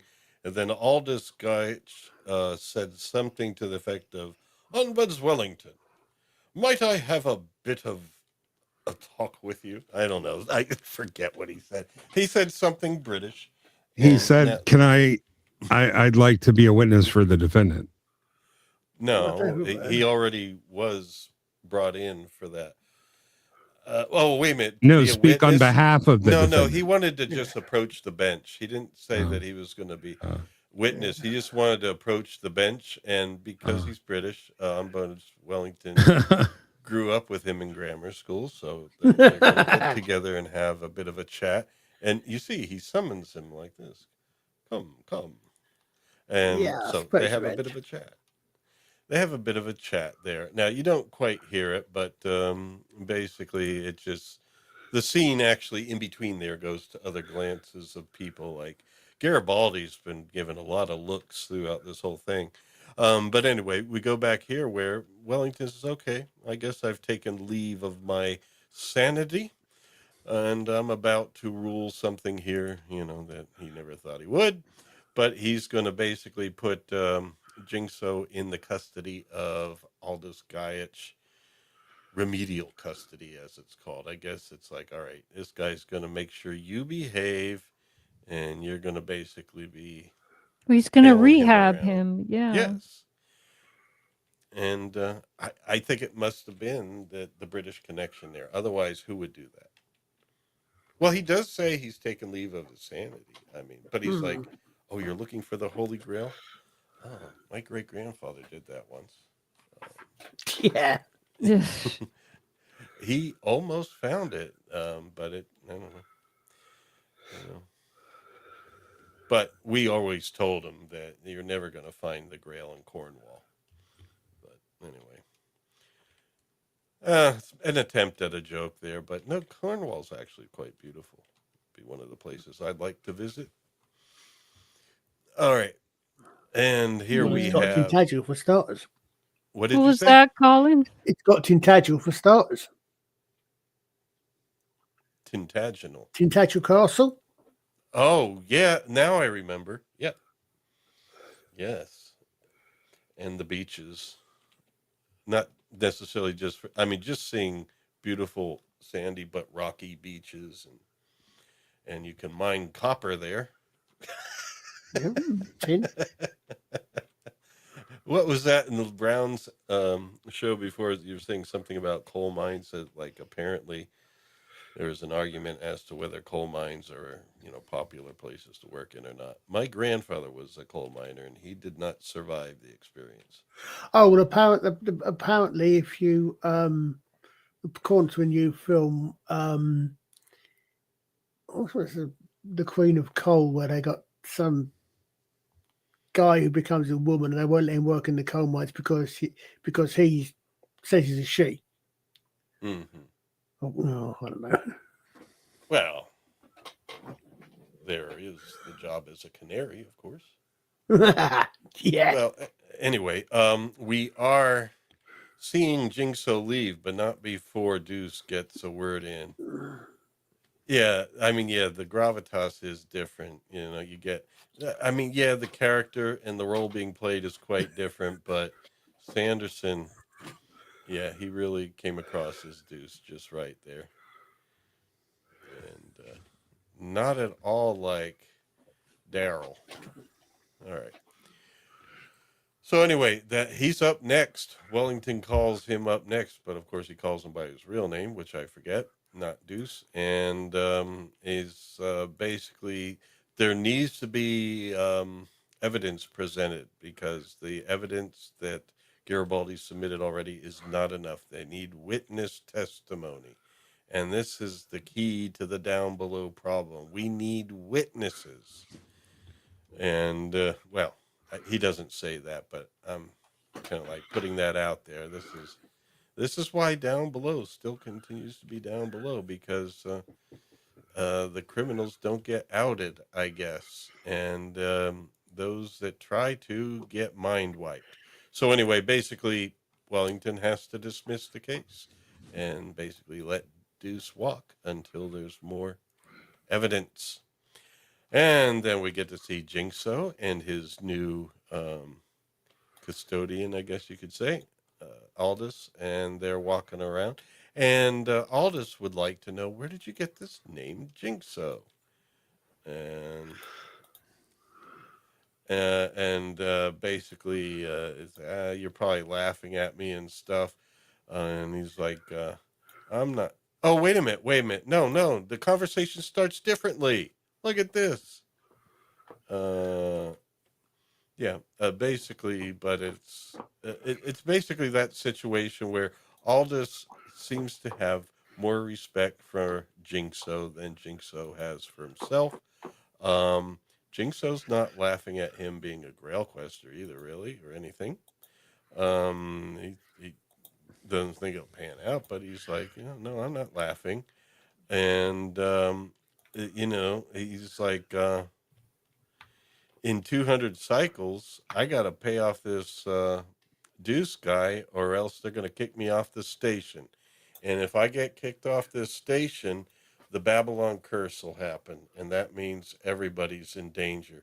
And he's basically begging Aldous, hey, in 200 cycles, make sure you get off the station at least, because as soon as they kick me off, the station's going to undergo the curse, which is why they call me Jinxo. So please promise me you'll get off the station. So you see, he cares for Aldous. His first thought is Aldous, and not for himself, but he's thinking for other people.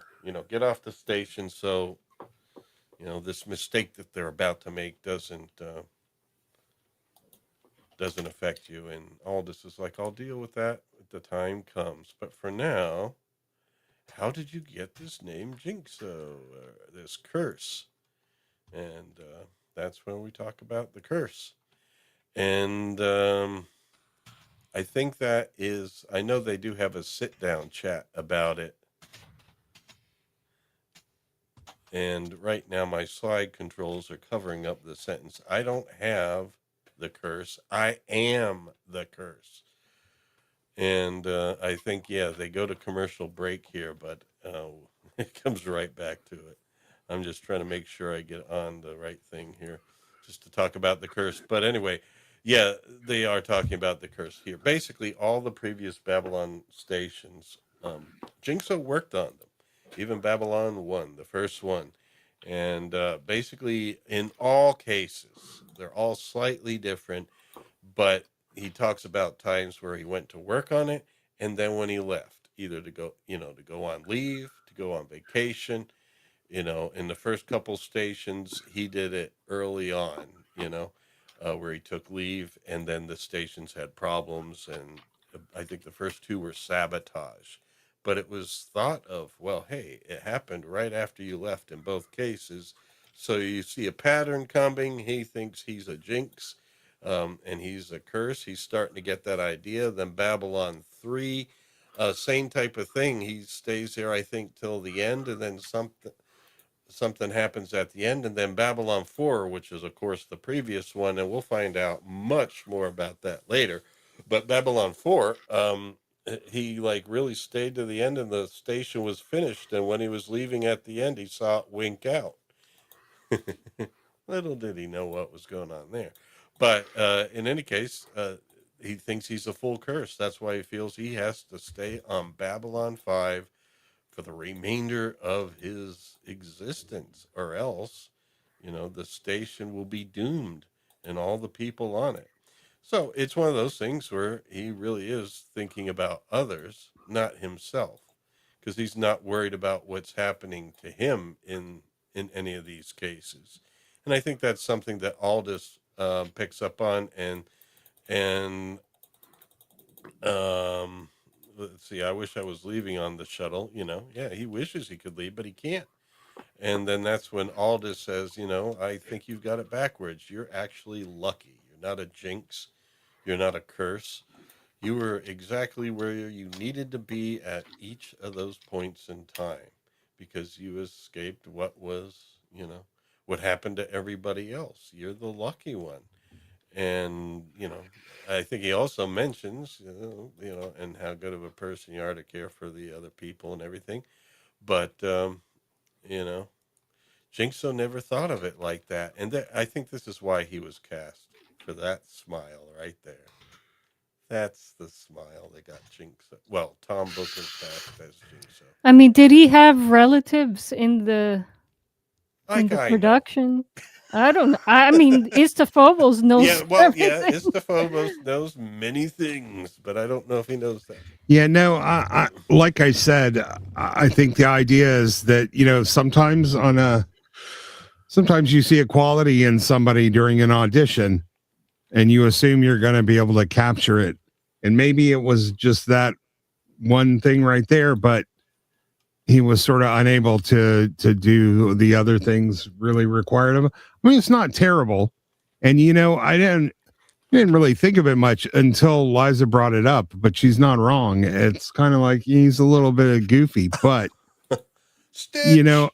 I think if you immerse yourself in the story, it was just like the whole Down Below thing. You don't really think about it while you're watching it because the story and the writing is so compelling and good. So it's just stuff when you have the luxury, when something's good enough, you rewatch it, 7, 8, 10 times in a decade, you're going to see things that you would normally never see in a show. It's only because it's so good that you learn it enough to pick on it even. So that's what fans do. Yeah. It's literally our job to apply our OCD and autism towards tearing up the thing we love. That's what real fans do. But again, my thought would be, man, I've got, in fact, right, it wasn't just because you have Londo here giving the performance of a lifetime too. So you got a guy going up against 3 actors that are pretty much the best at what they needed to find Sir Laurence Olivier's grandkid or something and cast them as Jinxo. But that's also you're working on a production. Well, I was thinking more that was eugenics. Hollywood runs on nepotism. No, I wasn't thinking in a nepotistic sense, but in a eugenics sense. That the acting genes would be as good in his grandkids. And we know that's not true. The thing is, you're working on a production schedule. You got to make 23 of these in a year. You don't have forever to do casting calls either, which is another reason why, oftentimes the guest stars in a TV show are quite inconsistent. Sometimes you get someone amazing. It is amazing how it's changed. And I keep getting reminded of that, like looking back at these old series and stuff where it's like 24 episodes in a year or a season, the fall and spring. And now you're lucky if you get a season that's more than, just the fall or just the spring. And you're lucky if you get anything more than 6 to 8 and usually any more mediocre episodes. And the thing is, the actual shoots and the editing and all this stuff needs to come together in a commercial-friendly way for broadcast television. And now with straight to streaming, they don't even have to worry about that. It's like there's no limitations on you that are so hardcore like that now. It's like, can't you do a decent story? Well, it's precisely because they don't have limitations. That's why their shit sucks. Because limitations are what forces you to be creative and to find clever solutions to problems. But remember, now, when this was made, and this is why we have so many British actors on these shows, because American film actors would not deign to be in a television show. In 15 years, they're going to be begging to be on television. But at the time this show was made, movie actors did never lower themselves to be on a TV show. But British actors, they work was work, and that's why you can get David Warner. But imagine getting Tom Cruise or Tom Hanks to be guest on a. No, you had a pretty strong distinction between television yeah, shows, that's true. and that was before the invention of prestige television, which was created by HBO and Showtime doing their incredible stuff. But this is before that. So one, your talent pool is smaller. You have a week to put everything together, and it's a miracle that they made them. But now they have all the money they want, they have all the time they want, and they end up wasting both. Because I know when I have all the time in the world, I don't get shit done. Yeah, I only get stuff done when I don't have any time. They also, for this composition, they have all the freedom where it's like it could be an hour and a half, it could be 40 minutes. It's like, what? Yeah, and that leads to self-indulgent bullshit. Yeah. Like, can you imagine the crap we would have had if albums could have been 2 hours long? It was the limitation of the 84 recording minutes medium on CD. that forced bands to fit it. So it's the same thing. I've never known anything that was made better by an excess of money or time or even resources. People are at their best when their backs against the wall. My house could be made better with more money and resources. But anyway, I see exactly what you're saying, especially in artistic creation. But we need to shout out here our friend Stitch, the Elder, as known today. Thanks for stopping by and becoming a channel member. I think I'm going to check afterwards if we can put up another emoji. I already have a bunch made that are waiting on deck. Our next emoji will be a purple-haired UFO girl. In fact, I'm thinking, I don't know if we want to do it yet or not. Maybe I'll have a poll in a minute. But I'm thinking, what are we doing next week? I'm almost like tempted to go back to UFO because that last one that we saw, doing things in their production order. Can we do Visit from Babylon? I mean, from Avalon. But we will, but we're way That's away season from that. 3. Yeah, Oh, that's we're got Marcus in it. We're going hardcore in order? Yeah. Well, Okay. Yeah. Like there's no other way. Like, would you review a movie and just skip around all over the place? This is a single story. True. Yeah. True. You can't But Stitch, we will definitely afterwards. I will check and see if I can add the other emoji. But yes, you have Is Stitch a emoji. squirrel? What is Stitch? Stitch, what are you? No, why don't you ask Stitch? Go ahead. Yes, Stitch, please inform Liza what it is. Perhaps he's a mender of people. He is a mender of lost hopes and broken dreams. He stitches them back up. And so here are the emojis that we currently have. They are all co-hosts, and the next one will be a fantasy co-host of UFO Girl with her purple hair. Why, Stitch, why has YouTube made you alter your original name? What's going on with the names on YouTube? Did they make Stitch? No, it's just the account name versus the screen name. They're nobody's changed their name. They're just displaying the actual login name versus the name that people chose to display. Well, I did have to mod Stitch last time because it must be a different account because Stitch was modded before for a long time now. Unless this is a different Stitch. This says Stitch the Elder. Perhaps before was just Stitch the Younger, but it didn't say that.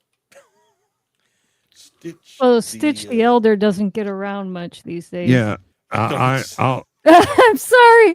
It's reference. Are you being horrible. served? I was going to say, yes. That's Are You Being Served? Are you being served? Doesn't Joke. get around That's a much. joke. Stitch is a joke. Is a joke. I don't even know what you look like. You're a squirrel, I think. I got that one from your avatar. No, I wasn't sure until you said that's what you. I got the. I wasn't sure that's what you said it. I was referencing the young Mr. Grace versus the elder Mr. Grace. Young Mr. Grace is 95. Yeah, old Mr. Grace doesn't get out so much. Yeah. I tell you. Well, listen. I respect aging because I'm in it now, and I know it's Yeah. not going to change. Yeah, Stitch. Oh, We are no, it all won't. old here, Stitch. We are all old. Yeah, I wanted to hang on as long as I could. I'm time limited tonight. But since we sort of gotten off of the momentum of the episode, this might be a good time for me to bounce out. I didn't have a whole lot of time left. All right. I figure Well, thank instead you of for joining picking, us, yeah, I said, Istafobos. You're yeah, always instead of welcome and always greatly appreciated. no problem. But like I said, since we sort of left the episode, it seems like a good stopping off point for me. Oh man. Well, we're going to get back on it right now. We're going to take it to the end, folks. We are going to take it to the end. But thank you, Yeah, Istafobos, for joining us, and we'll see you next week. Were you not reading the private chat? Oh shit! I have so much to do. I can't check it. Okay. Yeah. You got to just some of these things. You got to just say, "Hey, behind the scenes comes, on stage," and you just say, "Dude, I gotta go." Yeah. Right. Well, that's what I'm doing now. Sorry, right, guys. Anyway, we got to the real.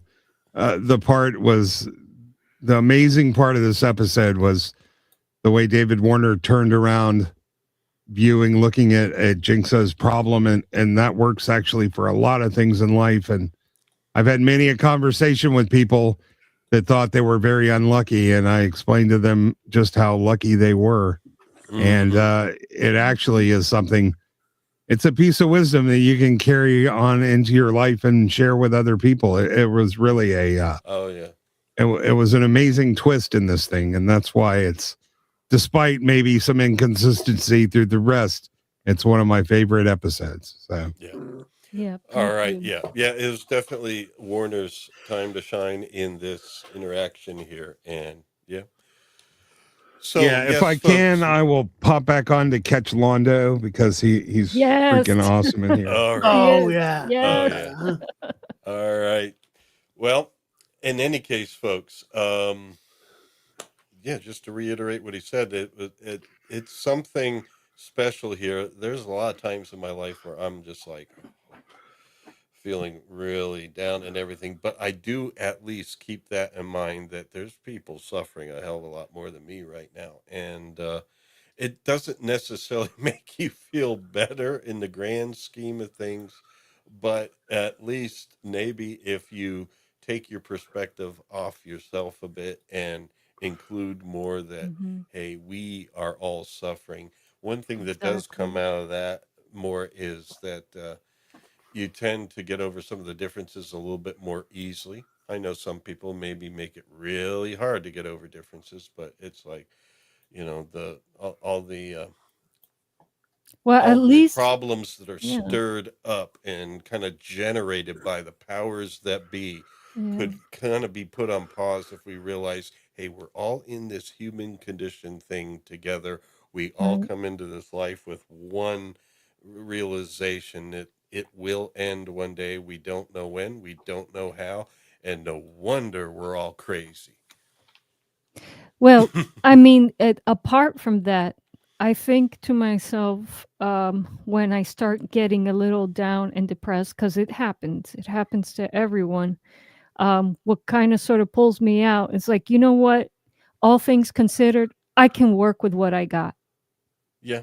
And I can build something with what I got. And there's some people on this planet that have nothing to work with.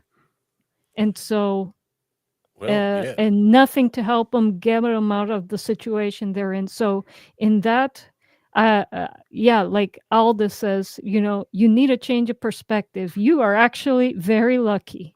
So. Well, actually, now that Istafobos left. Good. Well, now he's got any chance of a cup of tea. What? Speaking of something that fans, I guess we'll still be going when Istafobos is done with whatever he's doing. So go ahead. If you're a super, like what Istafobos said, you know, this is how you know you're a super fan. If you come back and pick something apart that you keep rewatching over and over again. And for me, that's the Matt Smith Doctor Who. There's so much wrong with it, but I love watching it over and over and over again.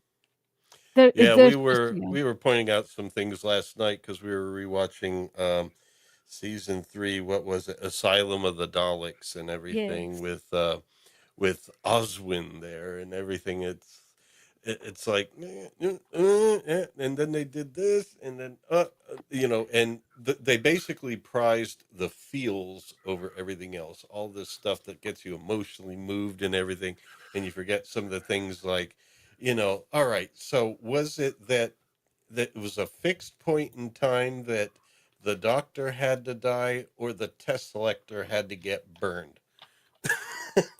It's the Doctor Who writing, the new Who writing is all about drama and character development, and you're not you're talking about the new Who, the like from new Who. 2005 up through the first part, the Yeah, stuff that I'm we've not actually talking about seen. the current new Who. Who No, we no. haven't seen yet, The and we're current not Who, planning on it. I stopped watching at this Capaldi, and it's unfortunate because I watched one episode where that was actually good. And it's like, oh, this guy had so You much watched 3 potential. good ones. He did. Yeah, and but the thing is, it's all about character development, and it's a novela. It is. I mean, it's British television. It's drama, but you're not supposed to pay attention to the details of the story. Otherwise, you'll be like, this shit doesn't make sense. And it. But the thing is, it doesn't matter because it's a stylized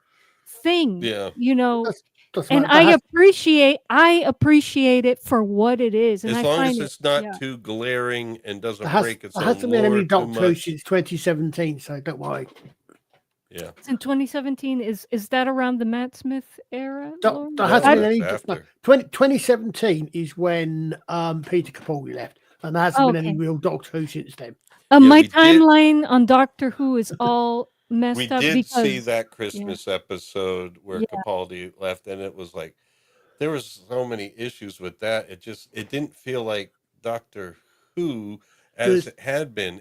I don't know. It seemed like writing and everything, the way it happened was just completely different and stuff. It's like the first Doctor, William Hartnell's Doctor. He didn't. I mean, the actor didn't want to leave, but he certainly, the character didn't There's a have lot a of people problem think that was very regenerating. disrespectful to the Hartnell character. Yeah. Yeah. But as a fan of 70s and 80s Doctor, well, close moving on, that episode, I don't normally rewatch it, and if I do, I'll actually stop before Capaldi regenerates. But there's one little bit there I remember. It's the sort of thing that can only ever happen once. But when I was watching that, and it hadn't even clicked that we had that at no point had the army officer's name been given. It never clicked in my head. Yeah, Stuart. Just watching it, he'd been the captain. Captain is, and it comes around and they said, "Can you let my family know? Because he's going to give himself up. He's going to let the German soldier kill him by the time it starts and all the rest of it." And he says, "Can you just let my family know what happened?" And he turned around, and the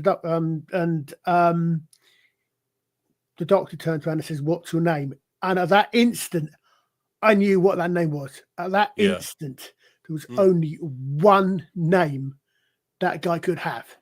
Yeah. And it had to be Lethbridge Stewart. Yeah. And then that little bit. And I felt like the reason why they brought a Hartnell character in and even that homage there, it was really to try and bring up the regeneration they planned later, to try and give it more weight and substance when it was like, no, this is just like, a really more of a political move than anything else. There could have been a great woman doctor, but they didn't cast one. So I'm of the opinion they couldn't, but that's personal and opinion. I have seen enough material to judge that. I've heard. I don't remember. I don't remember what show I was listening to. There was a YouTube commentary show that said, who's the lady who played Galadriel in the Lord, not the Rings of Power, but in the Lord of the Rings. Kate Blanchett. Yep. they said that she could have pulled off a very good Doctor Who, and I am in agreement with that. Yeah, Mm, I think she Um, could have. I mean, we would have to see it, to mm, see it I actually mean, happen. it, yeah. But yeah, she could have. But the yeah, writing was also horrible. yeah. It had been going No, the down writing, during the it Capaldi era, but then it got atrocious. really Yeah, it bad. was. It Timeless was. Children. I mean, come on, man, you can't. That's where it And gets too bad. You forgive some of those things that don't make sense, except when they really destroy lore and the lineage of the character, and you needed Right, to right. maintain a yeah, mystery there. but I'm Yeah. almost one thing I did actually quite like as someone who knows the history. Again with the Capaldi's finale, the Christmas special, which he wasn't supposed to make. He'd already supposed to have he didn't want to do something. Oh, they do that, and time's about to go back, and it's making me shiver now. And they're pointing their guns at each other and all the rest of it, and time starts again. And then you suddenly hear some music. Yeah, the Silent And Night. yeah, and if you know your history, if you know what that means, you go, you get a cold shiver down your spine because Yeah. you know exactly what they've done. You know where they've suddenly put that. Yeah, what what know where it's point going to in be. what point in the war was that? That Well, was other than first Christmas. Christmas 1914. Yeah. Christmas 1914 was the first one. Hmm. Well, anyway, we're back here on Babylon 5. Yeah. And we got Garibaldi talking to Sinclair. Sinclair doesn't want him tearing up the station. He's like, and no, you can't just go tearing through everything, trying to get evidence on Deuce. You got to let him make a mistake and catch him in a way that you can, basically. That's the strategy. And so, Couldn't yeah, Garibaldi just put a bunch of cameras down below? Like he could bug the place? well, would they be able to tell? Because all these people bring on some technology that can find bugs and stuff. Oh, that's true. And there's probably, I mean, the way that this is written, they again, as Istophobo said, this is like civilian law where they maybe have a constitution and not run like a military station. So yeah, probably not. But Alexander did do an investigation of the Nakaline feeder thing because that came up in his own searches. He doesn't know a lot about it yet, but that came up in his own searches because there was no technology he knew of that could do the brain wipe the way it was done. Leaving just those base autonomic functions and maybe just a little more and everything else gone. And so I guess even their execution system that they developed in this time, where they did brain wipes of, um, you know, serial killers and, the heinous crimes. I guess even that technology wouldn't have done this level. So he investigated and comes up with the Nakaline. I think it's Nakaline feeder. Knuckling feeder, yeah. Yeah. Yes. Yeah. And then she there puts in a data crystal and they get some data. And basically, it's all for show there, but basically describes it and how it was found on some of the colonized worlds that the Centauri colonized, and they had some problems with them. And Right, Mike. good night, Mike. And yeah. Mike's gone now, so Good, well, now he's got any chance of a cup of tea. What? you can do that Planning to catch up with stuff tomorrow. Sorry for the delay. again. No worries, Mike. So anyway, Garibaldi here knows where Londo's at because Sinclair would like to find out some information from him. And where's he at? Of course, where he's always at. He's he's gambling and drinking and all sorts of those things that are sinful behaviors. And here he does a great job. I mean, the way, like like Istafobos said, it was a knockout performance because he's there moving around this table, rolling dice, and he's bantering with the I don't know, the casino staff and everything, and kind of challenging them and saying, you ripped me off and all this kind of stuff. But, with this kind of lighthearted personality and stuff. So he's just being Londo, but it's in the extreme. And the acting is just tight. It's just beat for beat right there. And so Sinclair comes in for information about the Knockoline feeder, and all of a sudden Londo's demeanor changes, Oh, and, yeah. and he's like, "What?" And, That's what? Yeah. Feeder? No, he eventually asks that. He's like, we are just talking, speculation, right? Theoretically. Theoretically, yes. He's not here. Oh. And then, and he was really in a state, man, intense fear. And he says, all right, I'll send you the data immediately, and I'm going to lock myself in my quarters until this is all over. And I suggest you do the same. Some at least some of those lines are so good because they're delivered in Malara's voice. Yes. Here. Yeah. It's not here. I mean, they're good lines, but just the way Jurassic delivers them is in Londo's voice. Yeah. Oh, man. Who would have thought this guy, this unassuming guy from Tron, just some guy, could have pulled off a character that is so iconic, and even his voice makes people laugh today. Last week's clip has made it in our permanent. Yes, look. What do you want? That's what I was going to ask you. What do you want? You are a lunatic. Go away. Pester someone else. I'm keeping that in our permanent lineup. I actually remember him as Sid the Snitch in Hill Street Blues. Oh. Yeah, once again, the cop drama thing wasn't. Oh, well, actually, yeah, true. But it had a good theme song, Hill Street Blues. Oh, yeah. I don't know this show. As well as Taxi. Hill Street Blues was, I think, the first cop. It's one of yours. The first cop show that was an ensemble rather than a buddy. Up to then, most cop shows have been buddies. Starsky and Hutch, Cag and Lacey, etc.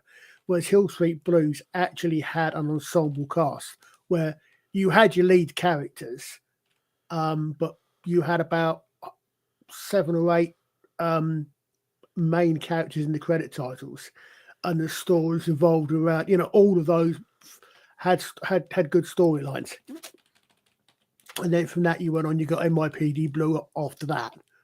Something serious along the lines of In the Heat of the Night.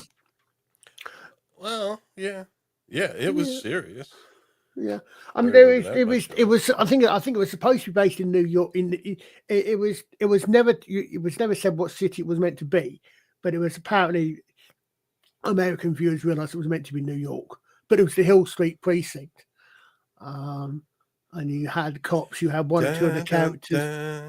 Yep.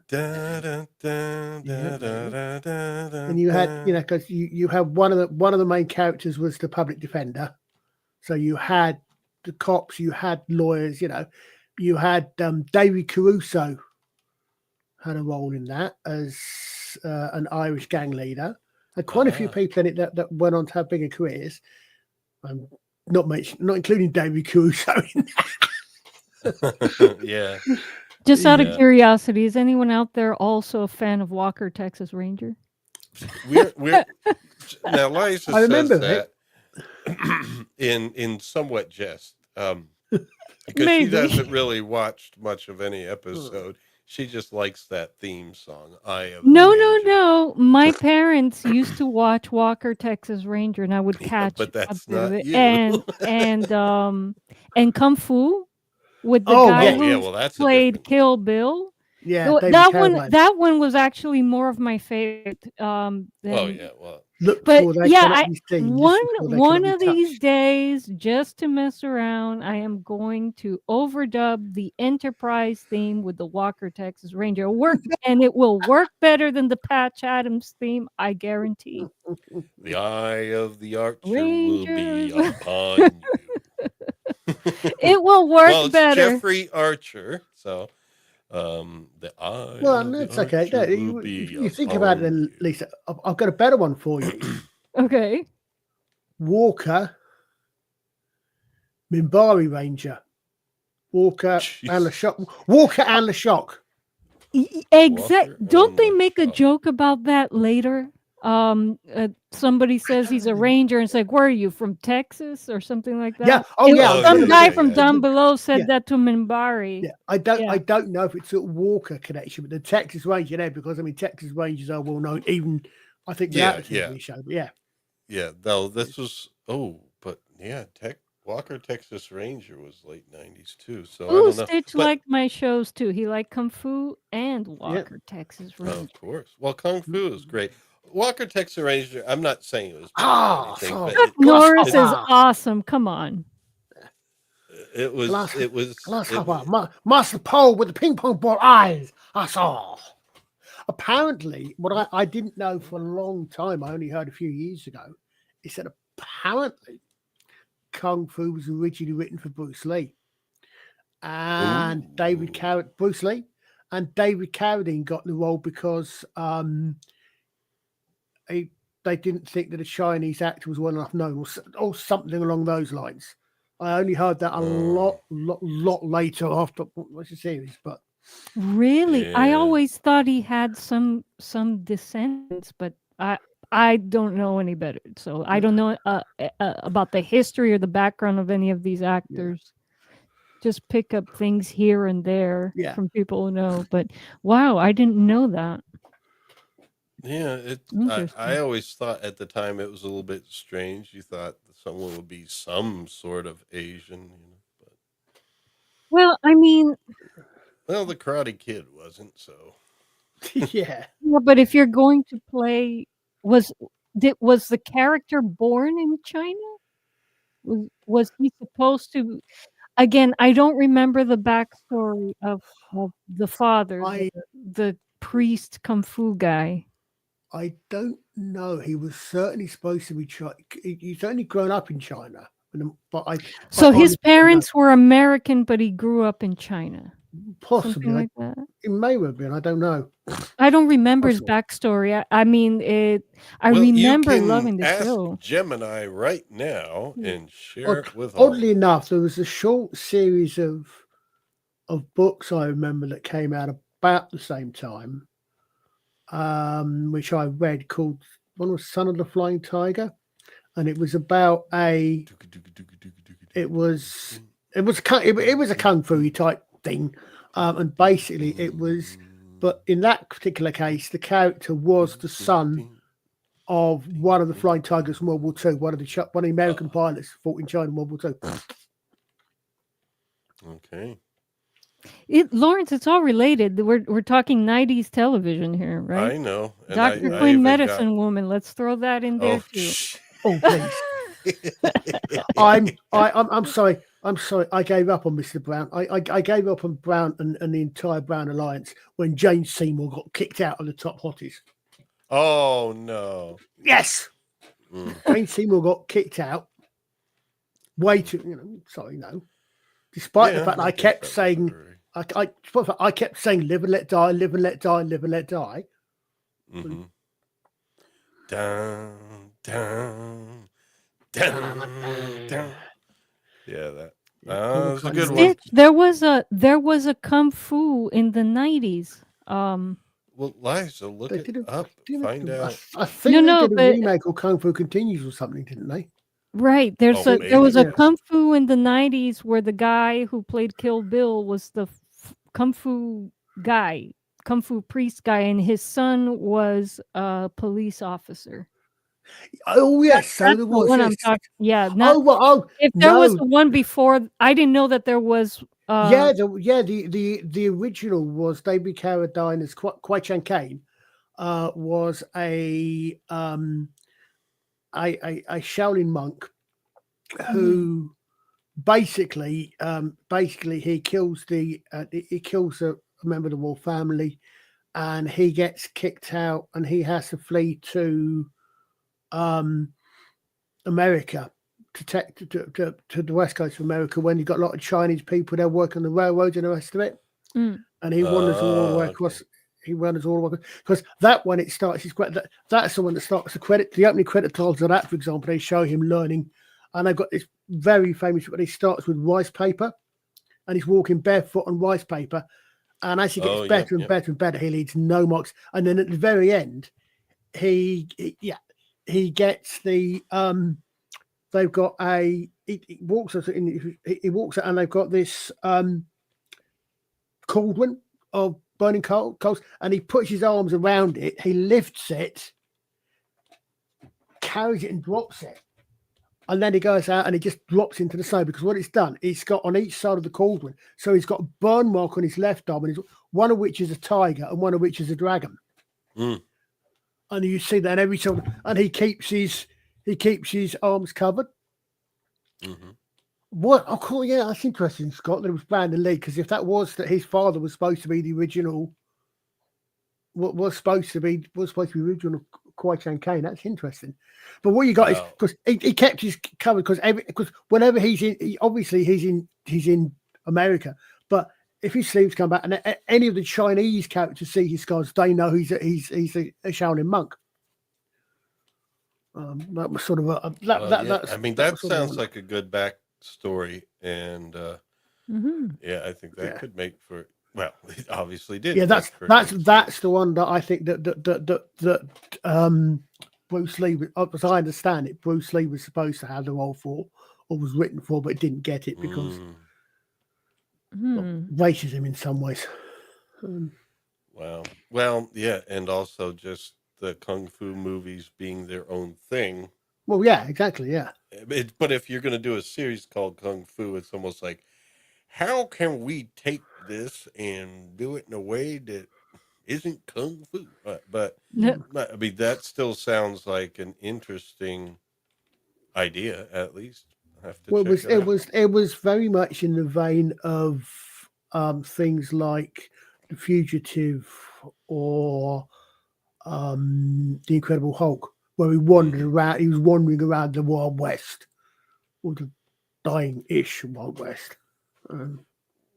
Well, here we have a wanderer by the name of Aldous Gaiic, who is meeting with Delenn and Lanier, and they have bad news. They have not found the Grail on Minbar. Of all places. I didn't know that the Knights Templar, left Minbar. Well, as we later find out, of course, the Grail would probably be on Vorlon, but. Yes, you are correct. Yeah, they didn't get to meet with Kosh, and we'll see why. But here Aldous is asking him. He's not asking. He's just saying, "Well, thank you so much. I appreciate all your hard work and looking for that." I mean, he's used to not finding. It obviously for him, it is continuing the quest is the important thing. But Jinxo's like, wow, you guys are being so nice to us. It's amazing after the war and all that you would be so open to talking to us like this.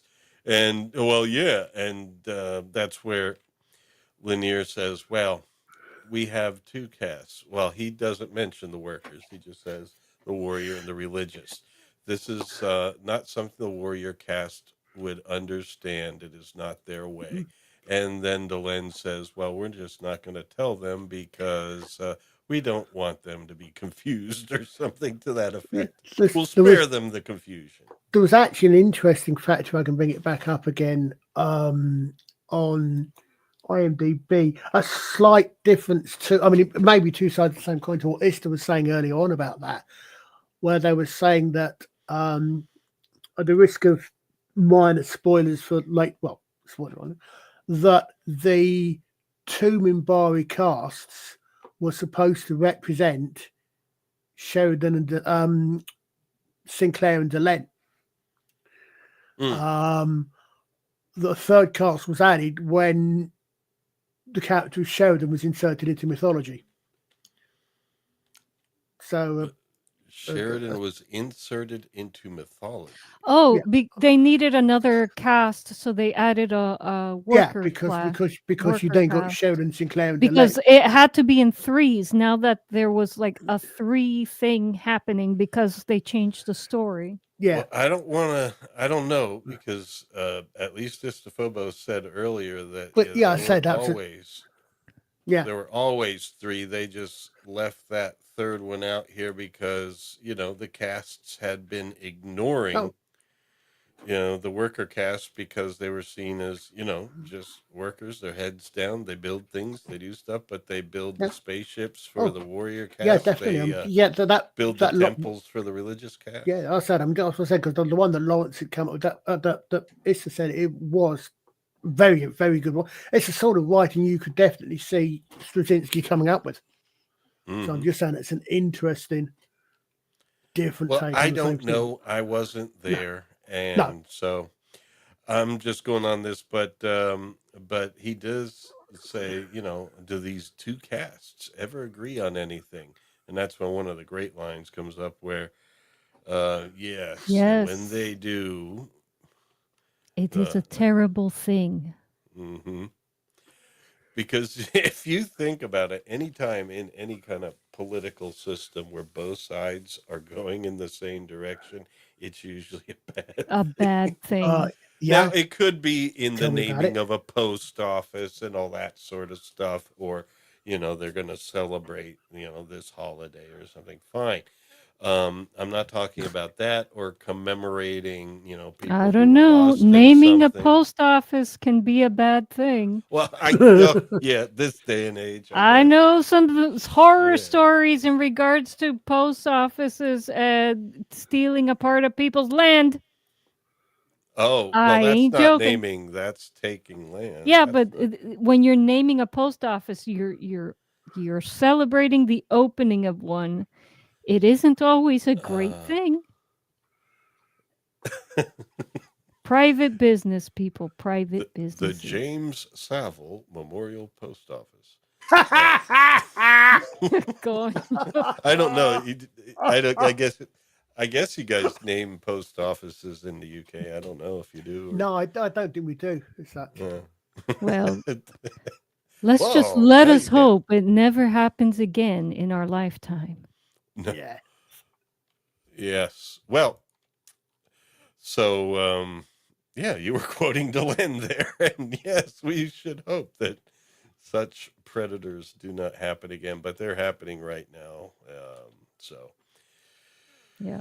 The world needs to rid itself of such things. Yes. Okay. Well, back to here. This guy is a bit creepy too. Not as creepy, but a bit creepy. All right. And basically he's like, I heard you want something, and he's got a talk with our good friend, the Knockaline Feeder. And do you know what a Knockaline Feeder sounds like? Or this fake not Kosh 3PO sounds like this. More food, richer food, older minds. Want more wine. We're already setting it up. He's like, all right, stop it, you. We're setting it up. Excellent voice. All right, so they're setting it up. Basically, they want to get Onbuds Wellington and Jinxo. Onbuds Wellington has a very storied mind. He's probably got a lot of food in that cranium of his. Now, I'm going to call up the next set of slides here. I kind of put them in smaller batches tonight, but it just somehow went better for me doing it that way. Unless, of course, right here, it's always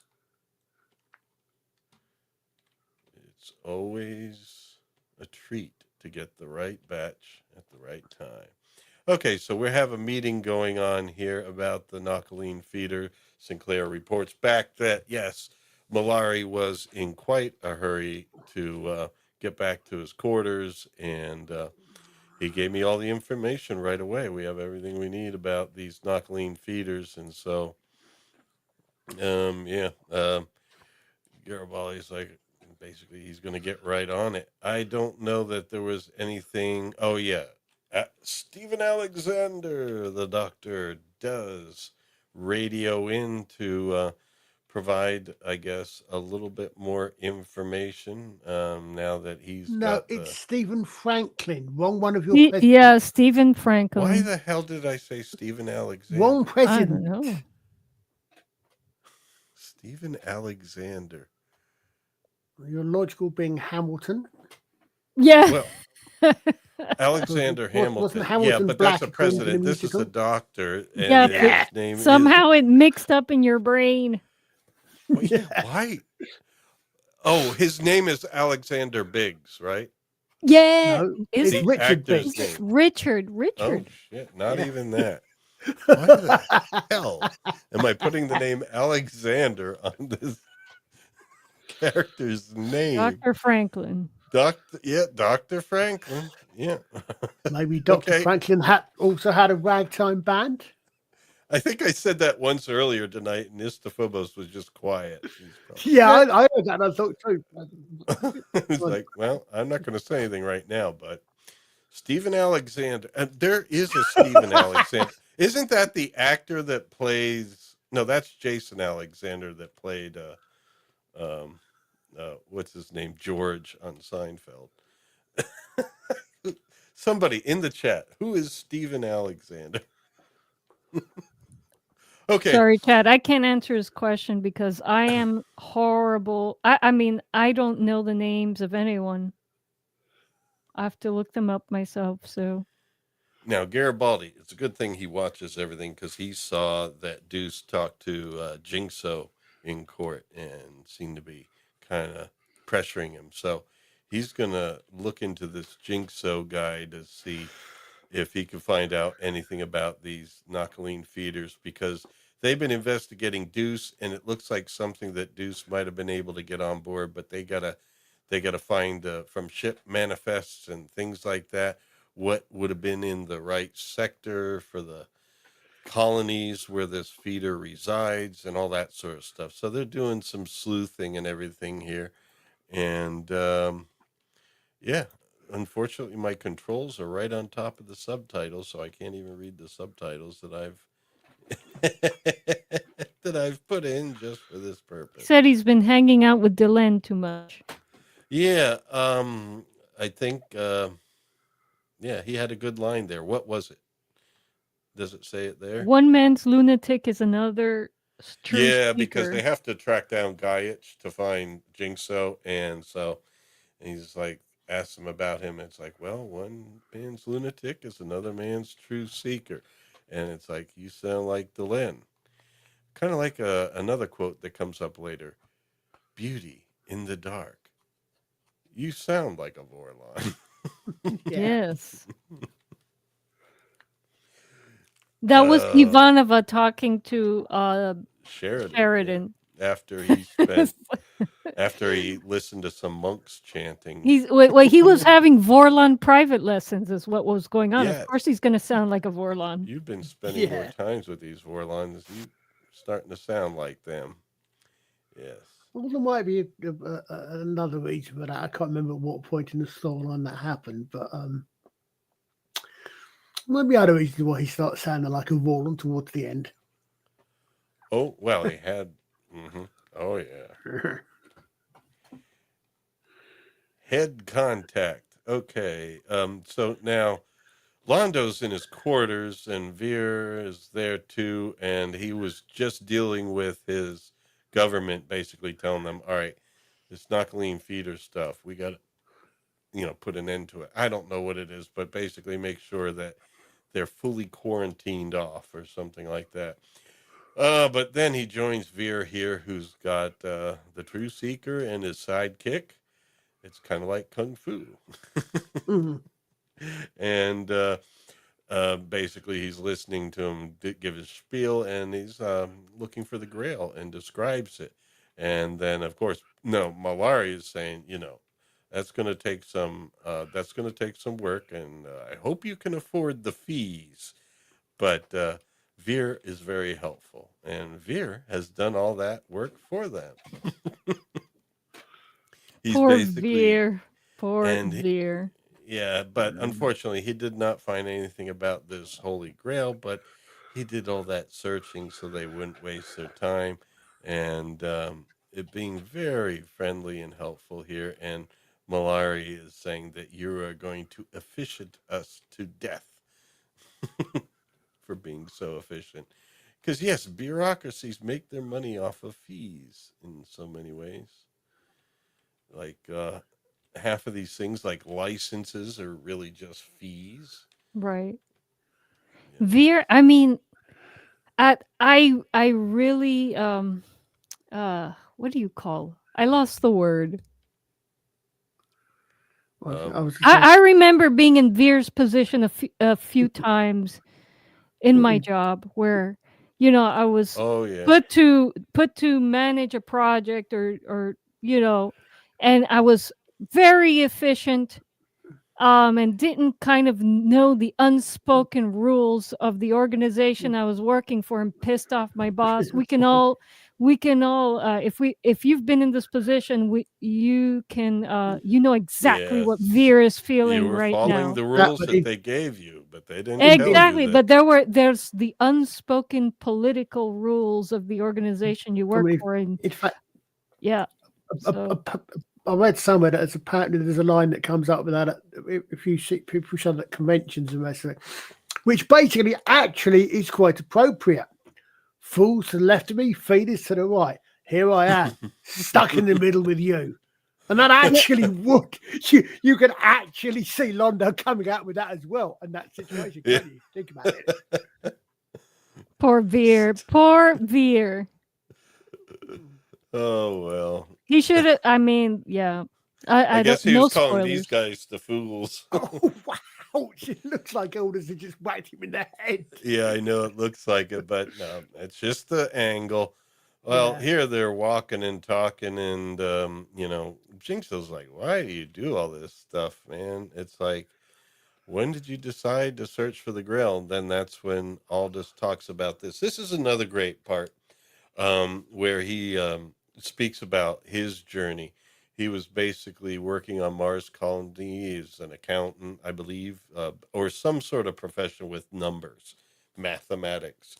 And for him, his life was about making sure the numbers all added up. And, whenever you're dealing with record keeping and stuff, oh, it's nice when they all add up and it's accurate. Yeah, I know how that feels. But anyway, that's kind of like his life. But then on Mars colony, his wife and his child, his daughter died in an accident. And then he says, nothing added up anymore. And then he ran into a guy who was the last of his kind that was searching for the Grail. And this guy was dying in front of him, which becomes a bit of foreshadowing here. He's dying in front of him, and suddenly things added up for him. It's almost like this was to be my quest, was to continue his mission and just go on with his mission afterward. And then suddenly the numbers added up again. Now, of course, this is all delivered by the great David Warner, much better than I. Yeah, this guy's amazing. I just realized that he played. I'm forgetting things right and left. Join the club. He played a major role in the George C. Scott Christmas Carol. Oh yeah. Yes. Which one was he? The brother? His employee. The employee. Cratchit. Yes, Bob Cratchit. He played Bob Cratchit. He also played the Doctor in Big Finish, not one of the Doctor's Doctor from Another Universe in the Bernie Summerfield series, and but in fact, I don't know. At some point, he and the actress playing Benny were actually an item until he passed away. So he's actually been, and as a lot of people said, best Doctor we never had, because he wasn't in this universe Doctor, but he did. I have to see that. Oh my gosh! It's the Big Finish audios. Well, of course, Sark. Did he?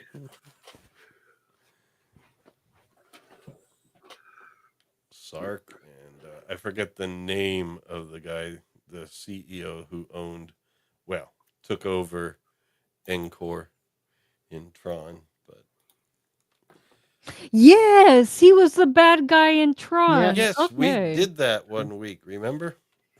I know we did that one week. We pointed it out that he was in Babylon 5 along with. I blame it on all the glyphosate in the water for my dementia. I really do. 2022 he passed away. I didn't know it was that long ago. Wow, really? Yeah, the years do go by quick. Goodness gracious. And of course his role in Star Trek 5. Yep. And 6. Because he was in 2 Star Treks, wasn't he? No, 5, where he welcomed the Romulan ambassador to the planet of Galactic Peace. And then he was and then he was in the next one he was Chancellor Gorkon in 6. He was Chancellor Gorkon in the one. Well, he was a Klingon?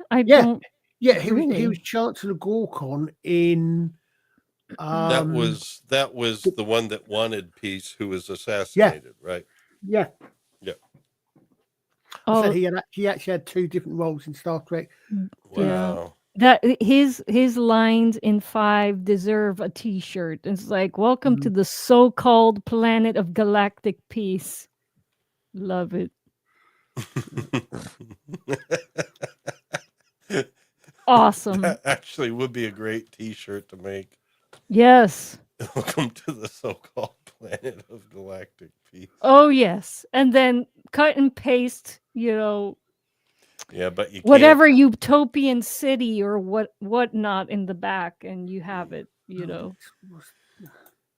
Well, anyway, what are we doing here? Well, we are back where Onbuds Wellington is going back to his quarters from a busy day at Night Court. Say hi to Swappers. Hey, Swappers, how you doing? Yes. Oh, he played evil brilliantly. Yep. In the Time Bandits. Yep. Oh.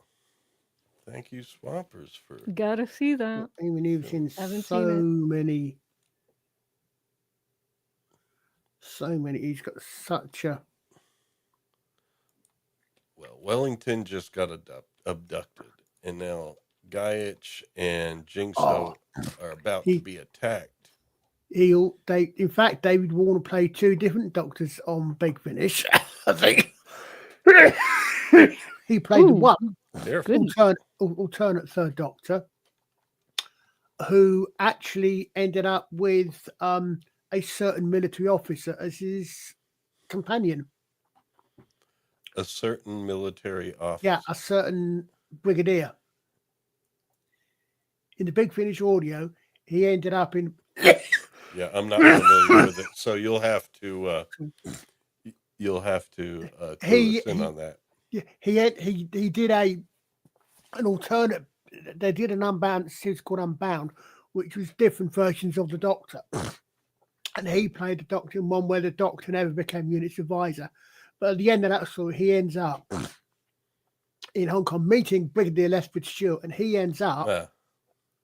Can someone please AI generate a Doctor Who series with this guy being the Doctor? Okay, right here. You will be punished for this! He's done so much on Big Finish and other things. We can do it. But he actually, the pairing he never got. At the end of it, he goes off in the TARDIS, and he's the third Doctor with Brigadier Lethbridge Stewart. Oh, wow. And he's Nick Courtney, one of Nick Courtney's final But roles. wait a minute. I've never heard of this whole thing you're talking about. The Big Finish. Big Finish is they're getting rather a bit Scott.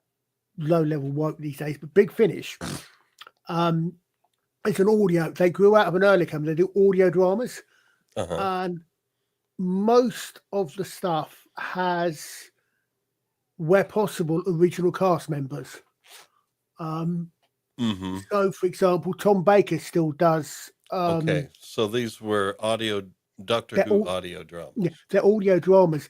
Not just Doctor Who. They started off doing lots of other things. They've got the Tomorrow People. They've got Sapphire and Steel. David Warner was in Sapphire and Steel series. But the first Doctor Who stuff they actually got was actually not Doctor Who. It was the New Adventures with Bernie Summerfield, which played by the actress that he eventually ended up I don't know if they were married. I know they were partners. Lisa Bauman.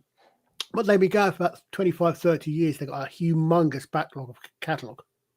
But he certainly could have done Kung Fu too if he was cast for it, because he just knocks out these guys here that were trying to abduct him in Jinxo, and Jinxo's like, oh, I wish you wouldn't have done that. Now we're going to be in so much trouble. Hi, Jinxo.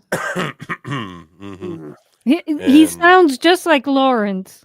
Lawrence can, yes, his acting skills are equivalent to that of Lawrence. He could read Jinxo's lines perfectly. Okay, well, I haven't been so far. But anyway, no, I'm saying that it's just man, like Istafogel said, the story is so strong that you just ignore the bad acting.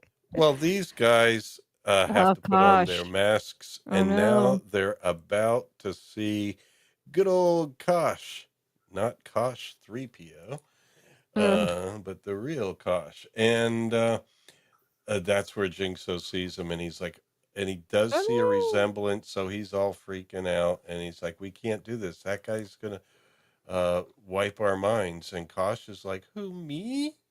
I wouldn't do that. Kosh doesn't say anything. I know, but look at that expression. He's like, no, he's like, who is this imbecile?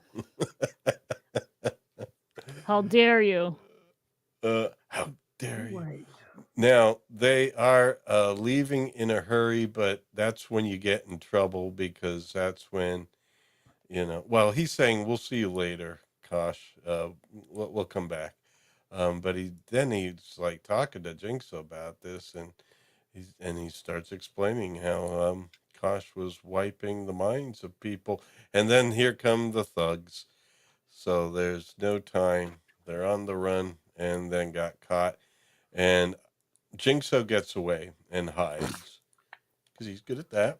And Aldous, they're looking for Jinxo, and they're saying, you're going to come now, or we're gonna wipe the minds of, we're going to feed them to the Vorlon. Actually, we're going to feed this friend of yours and the Onbuds to the Vorlon. And now we have our last deck of slides. I get the call up. Here we go. Oh, yes. Man, 3 hours tonight. What a good one. Yeah. Yeah.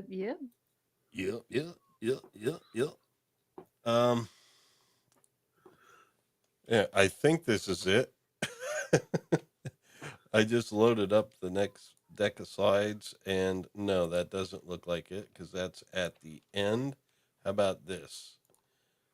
That's also, what is going on? Oh, here it is. This. What? All right. Well, she's like talking about trying to track down which ship it was. They're still at that process, trying to find out what this came in on. And then Garibaldi's like, the Onbuds was taken from his room. He put up a good fight, though. And Sinclair's like, oh, my goodness. And that's where we see over here Wellington is being held captive now. And that's what we're talking about. Big brains. But Wellington is also a selfless man. He's like, stay away, get away while you can. But no, Aldous is just staying there. And here comes not Kosh 3PO around the corner. And Jinxo was able to get over to Sinclair because Aldous, in that conversation before he was captured, was explaining to him that we need to talk to Sinclair about this. You need to open up to people and trust people. We need to talk to him about it. And he comes over, finds Sinclair, and says exactly what's going on. And he knows where. And so Sinclair says, track me, Garibaldi. We're going down to where the Onbuds and Gaiic are in trouble, where they're using the Nakarine theater. And Gaiic, though, he's Nakalim, sweet-talking. Nakalim. Nakaline. Eh, Nakareno.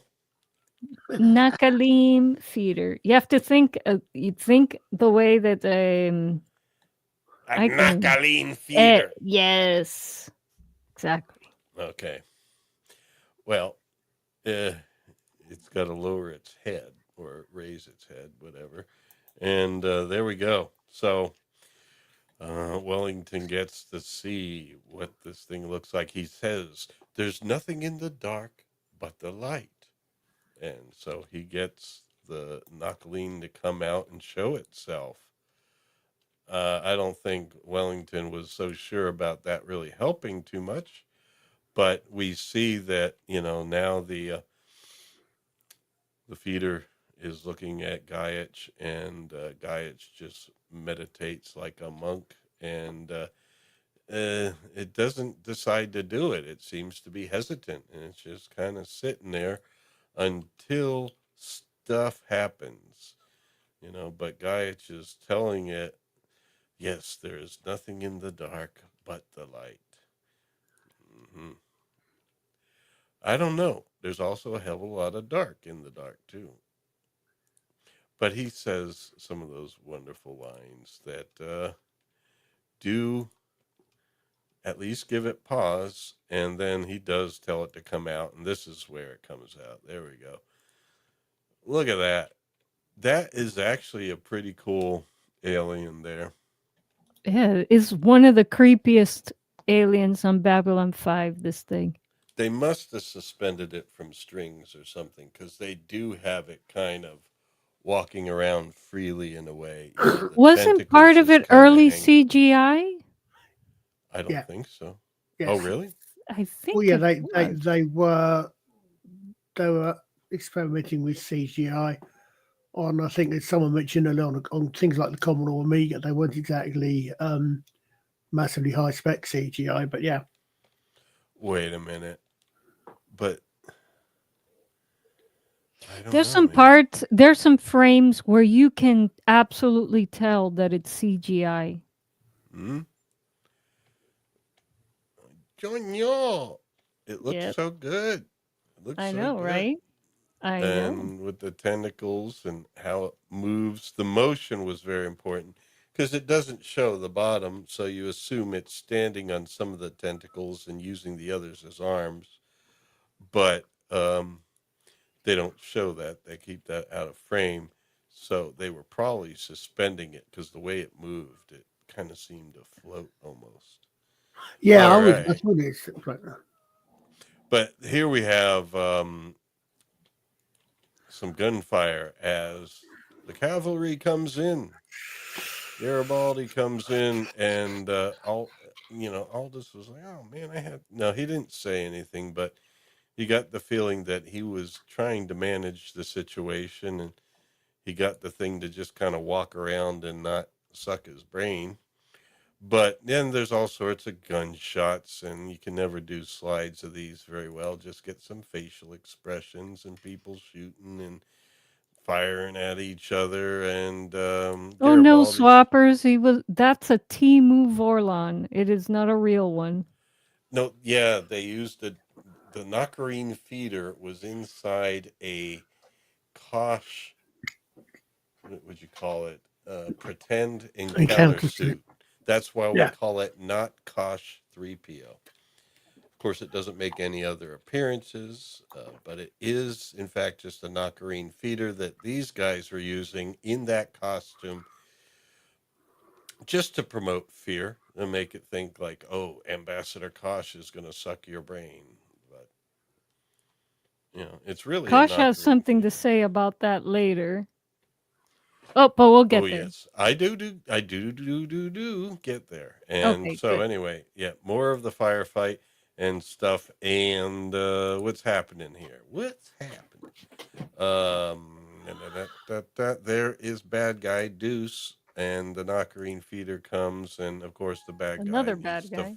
needs to. Oh, another one? I thought Yeah, it was Deuce. part of the, I guess, the guy's squad or one of Deuce's gang, His squad. All right, yeah. We need to keep those 21st century terms coming along. All right, so there we go. There is Gaiic on the floor because, oh no, is that Wellington? Yes, it's Wellington. He's still worried about getting fed or being shot because he's just tied up in a chair. But no, people aren't really aiming at him, fortunately. But Jinxo comes over to free him, which shows that Jinxo had a bit of an evolution there. He comes over to free him, and then Gaiic comes to protect them because people are firing at them, and he gets shot. And that's when the seeker of the Holy Grail falls on the floor of Babylon 5 from a PPG wound. And that's when it looks like they got the rest of the bad guys finally, but unfortunately, Aldous Gaiic has fallen. Wellington seems to be okay, but just tied up in his chair. Oh, no, there was still a few more shooting. Oh, yeah, they got to shoot the feeder. There we go. And they're blasting the feeder, and it does a splat. Some stuff does splat on the bulkhead there. So they did some practical there. Yeah. And there we go. That's what's left. All right. And so now they're like, hold on, help's on the way. And it's like, no, I think it's too late. And that's where Jinxo looks him in the eyes. And this guy's like, I'm dying now before I was able to complete my quest. And Jinxo's like, no, I'll do it. I'll get the Grail.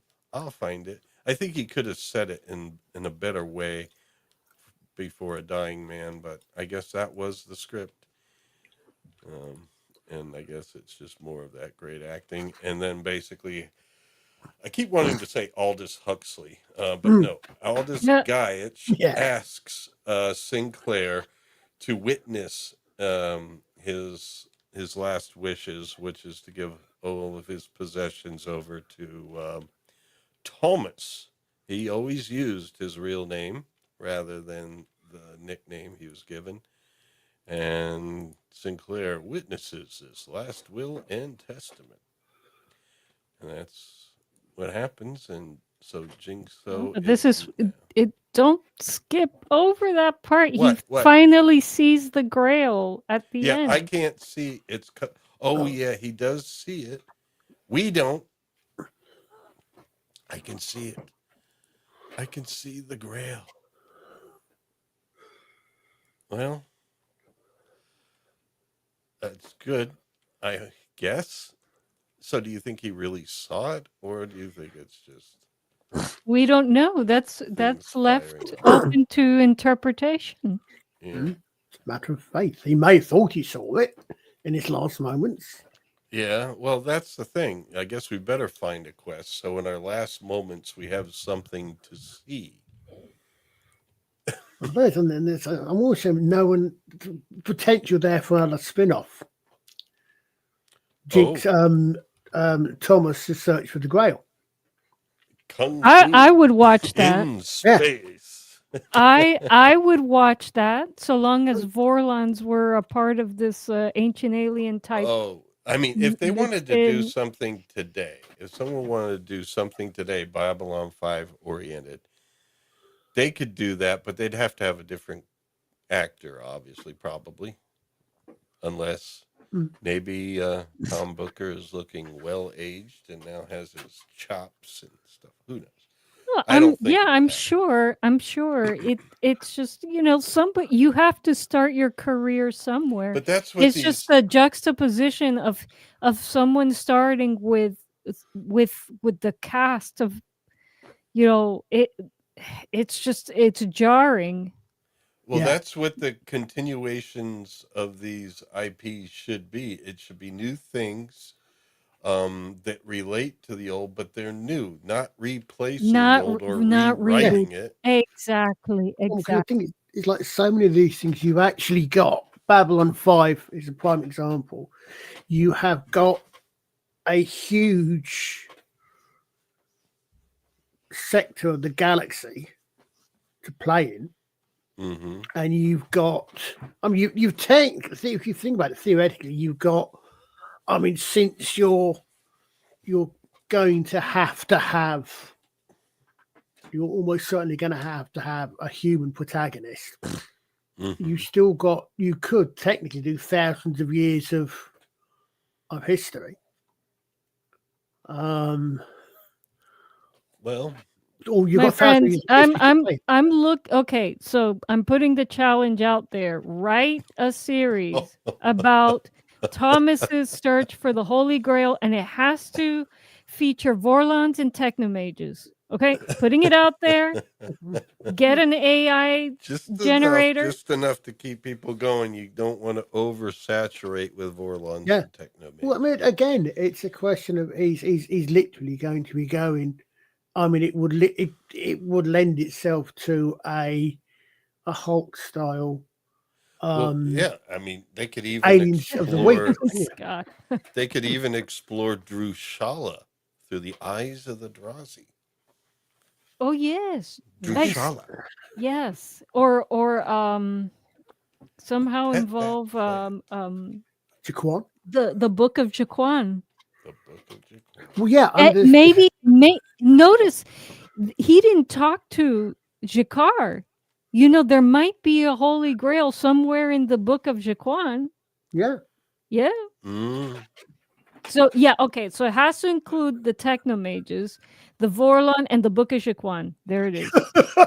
You know what the Technomages would do? They'd be just like Monty Python and the Holy Grail, where Thomas would be like, "Have you seen the Holy Grail?" And they would be like, "We've already got one, you see." Yeah. You already got one here. All right. Well, anyway, Sinclair is talking to Kosh here. And what is, Liza, I'll need your help here with what the conversation is. In Sinclair, but we've confiscated the fake encounter suit. Mm-hmm. It's a close match to your own, at least from the outside. Why? Deuce wanted people to think Vorlons worked for him. Figured it would add to his image and intimidate people. Why? Well, after all, no one knows what you look like. That makes some people a little nervous. Good. And what does Karsh say? What does Karsh say, everyone? In unison, good. Oh, man. Oh, gosh. Oh, gosh. And no, here we are. Close. Oh, gosh. Yes. Gosh, bagosh. All right, here we are at the end. Gosh is another Vorlon. Sinclair is waiting there, and she's like, I knew I'd find you here. And that's Kosh's brothers, Dosh and Nosh. Dosh and Nosh. You folks have a good Nosh. All right. We are all Kosh. Yeah. Maybe they really are all called Kosh. That would be It's a just like little rough. Zathras. He has like 3 brothers, but Zathras. there's only like there's Zog. there's Yeah. something that we're not picking No, up that there's a differentiates the name. slight Yeah. difference in pronunciation from Zathras and Zathras. Zathras. Zathras. Zathras. Zathras talk to dirt. I love that. No Oh, one what is listens to happening Zog. No one here? listens to Zathras. Very sad. What does she Didn't say we here, see? Liza? Didn't we see the character that played Zathras in Doctor Who? All right, here's a theory that Liza has. You know that guy that The chess player. it was the end of season 2 of Matt Smith, Yes. where Spot's he's laughing playing at me. chess with some guy to get information on the silence, and he has them about at checkmate, and the guy has to and the guy has to give up the information. To take him to the head repository for the headless monks. That actor, she thinks, is the same actor who played Zathras. I have no idea what that guy's name was because it was a Me character neither. made up for just a few seconds. And Tim Choate, I think, was the guy's name. Who who Zathras? played? Yeah, Tim. I think.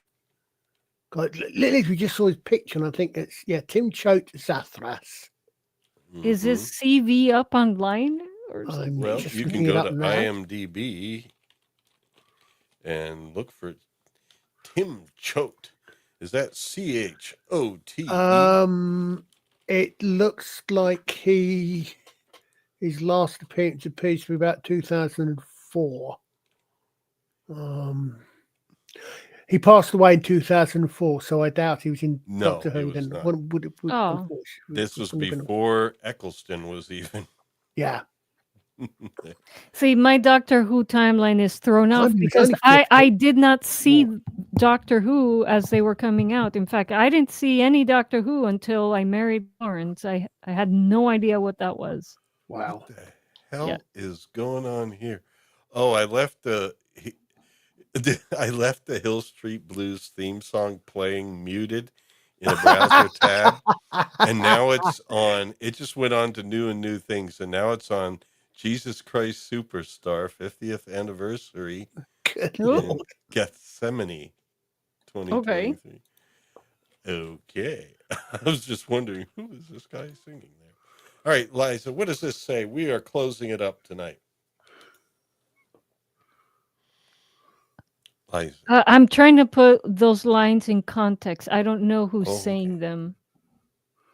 I think it's Delaney's saying it, what we were all looking for a reason, but presumably someone asked, what was he looking for or something, I suspect. I can't remember. Well, Sinclair feels bad. He's almost like, I hope he finds it, because I don't know. Sinclair feels, I guess he feels like he's searching for something and doesn't have a chance in hell of finding it or something. But she once again has more information about Sinclair than she should, basically. Yes. And I wouldn't say information, but intuition as well. And so Garibaldi doesn't think that Jinxo's going to show up. And so now they're wheeling out the body of Gaiic, and but they do. I mean, everybody at this point does respect them, though, and they always respect you when you're dead. Too bad it doesn't come before then. Oh, there's Thomas. He does show up. Jinxo did make it. Thomas. And yeah, you'll see that. So she gives him a glow stick, I guess, or a Mimbari glow stick. Put this on his grave. It will light every night for 100 years. And so It's like a berry. You crush it and put it on his grave, and it'll glow for 100 years. Yeah. And that's what they do with all their true seekers on Mimbar. Yeah. Well, anyway, and he says, Sinclair says, for what it's worth, I hope you find it. And then Garibaldi doesn't really say anything at first. He just kind of side eyes him at the end and says, well, Jinxo, good luck. And he's like, Thomas, it's Thomas. And it's like, my name is Thomas. Oh, my name is Thomas. Well, that's good. You can actually see it. And then, of course, leading us up into a classic Ivanova line. Oh, yeah? Oh, yeah. What does she say? Well, it's after this. First of all, it's at the end. Garibaldi does. Oh, he messes with these two. Okay. Yeah. No, Yeah. I mean, he says, all right, hey, I was there. I saw it. It's dead. Are you sure? They're very sneaky. Well, there you are, Veer. He's trying to blame Veer. Yeah, for... he's trying to make it look like Veer's the scared one. Yeah. And Veer comes out. Well, he is scared too, but they're both scared. He's young. Sometimes he panics. You know how it is.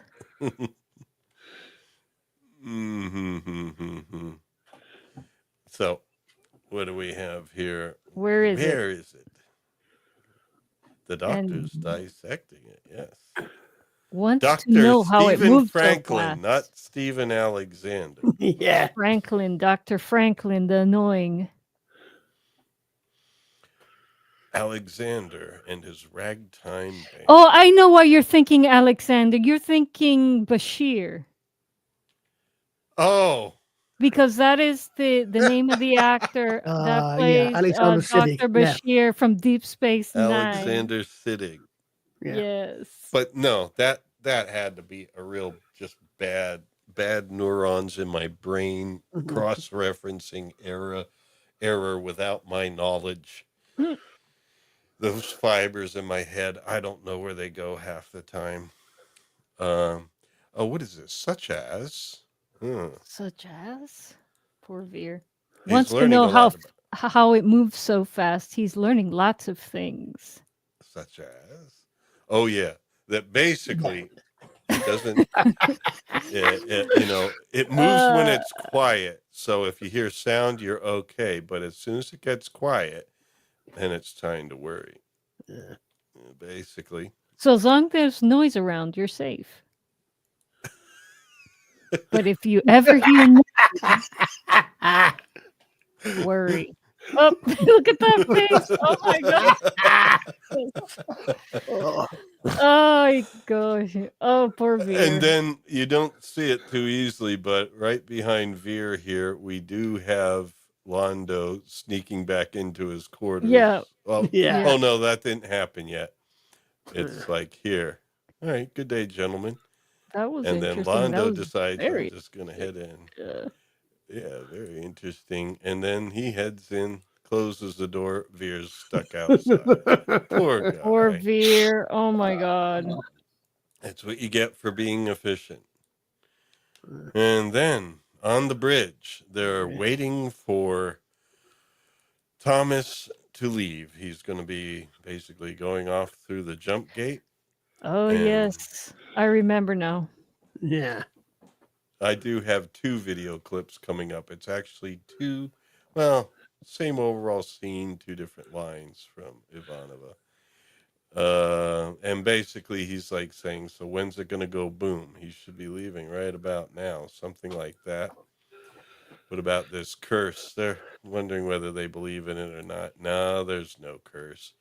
And he should be leaving right about now. And that's Thomas leaving, goes through the jump gate successfully. No boom. No boom. And they say no boom, but there is an addendum to that.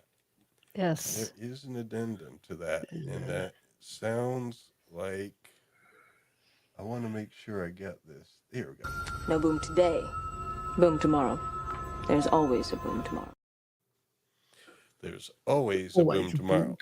I broke it up into 2 halves here because she then, after she sees them walk away, with her negative spirit, so to speak, she's like, someone has to be realistic. And That's when she presents this final line right here. I didn't mark that right, did I? Boom. Sooner or later. Boom.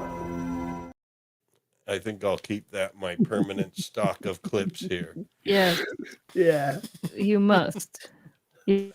Well, gentle folk, we made it through, I believe. Yeah. Then it's just the station at the end. There we go. All right. So next week, I was thinking we should probably finish that best sci-fi series theme. Oh, Since yes. we've solidified the rounds, we have, I believe it's 24 competitors. Everything from UFO to Buck Rogers in the 25th century to Star Trek. We did a preliminary round where it'll be which season? Yeah, I think it Babylon 5, I think it's season 3 that won. And then we have Star Trek, the original series, defeated all the rest of the Star Treks. So we have one from each franchise, basically. And you have. Shall I predict the winner? Shall I? It's going to be very. It's we can go through it and people are going to get. Why did we have such and such? Depends on who's here. If we had a crowd of 100 or so, then it could be quite a competition. But we'll see. I'll try to promote it earlier this week. See if we can get a good crowd there, so that I predict diversity in voting. I have a prediction. Oh yeah. But based on the audience that we have, I think it's going to be B5. And I mean, who's going to beat Tangerine Dream guy, whatever his name is? Christopher Frank. Yes. We don't know. You never know. There's some, there's some people that are just Star Trek diehards, I mean, I'm a Star Trek diehard. I'm a Star Wars diehard, but come on. Oh, and remember some of these, well, I do have some of the Star Wars series in there. We didn't really go into them in detail, but they are in there, like Mandalorian, I think, is in there. Oh yeah, but I'm just basing prediction on the audience that we have. You associate the music. It's hard to separate the series from the opening music, and a lot of people do not have good feelings. We just do this as an excuse to have fun on Sunday nights. Of course, that's what it's all about. Of course, and truth is a three-edged sword. So the problem, you see, unfortunately for that, you say that, and I follow you entirely. But in my case, we've got about 5 Jerry Anderson theme tunes in there. Yeah, most of them Barry Gray. Although I think there's a Dudley we've got Simpson UFO, Space 1999. I think we've got Thunderbirds. I hope we got Thunderbirds. Yeah, it's in there. Maybe we could have a more surprising ending if we could get more people into earworms. Well, the fun part is talking about these series. So I'm going to start promoting it early so that we get enough people there.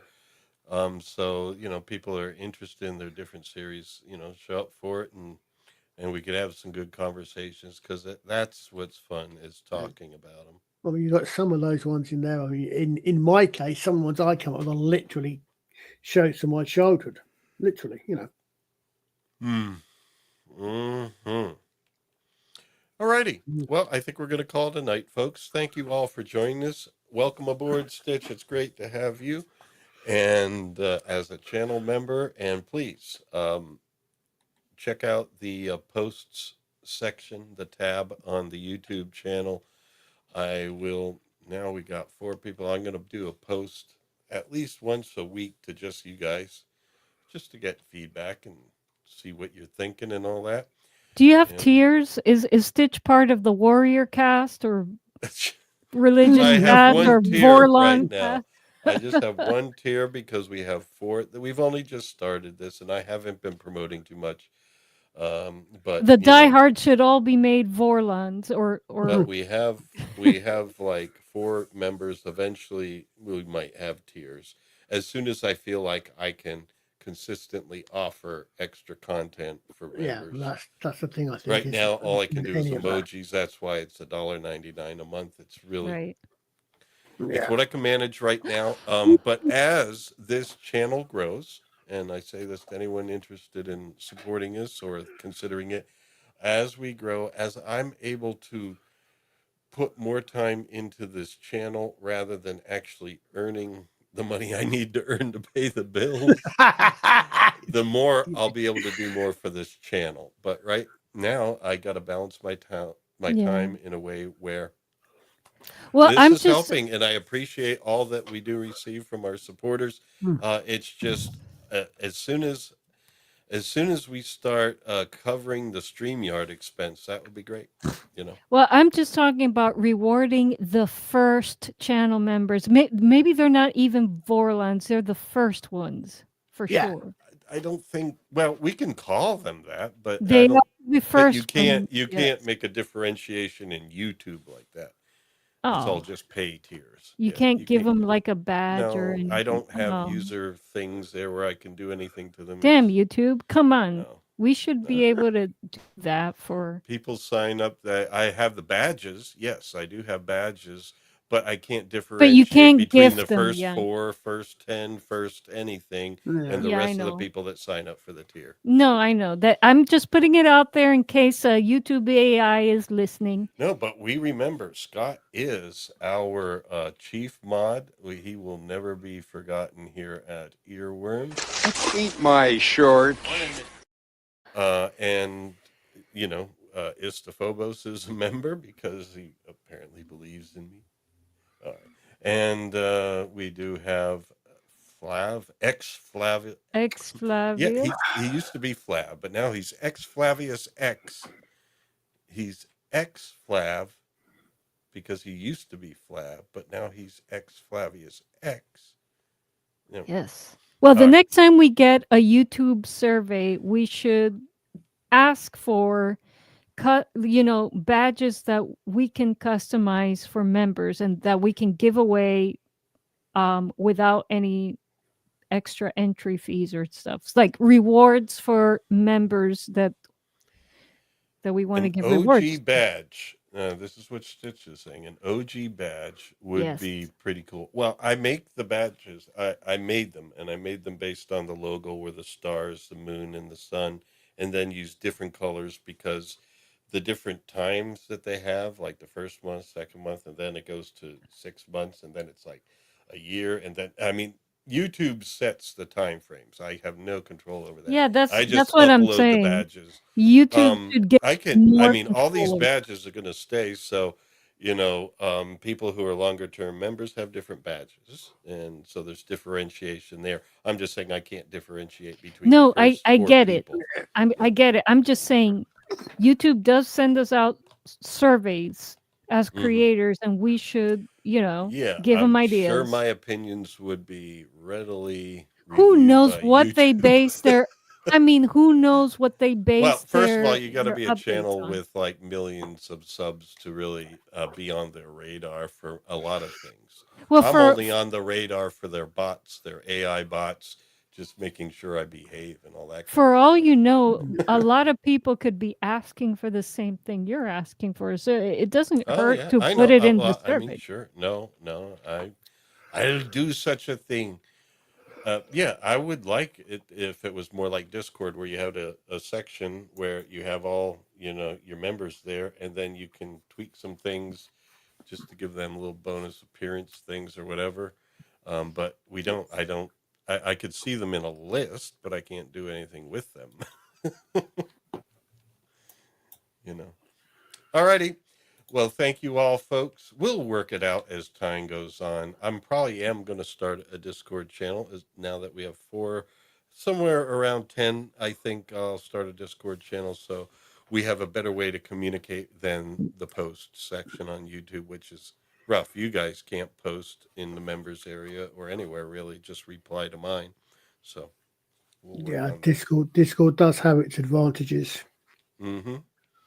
And I might even do that for communication with like the panelists and stuff, because the new chat section is just not working out.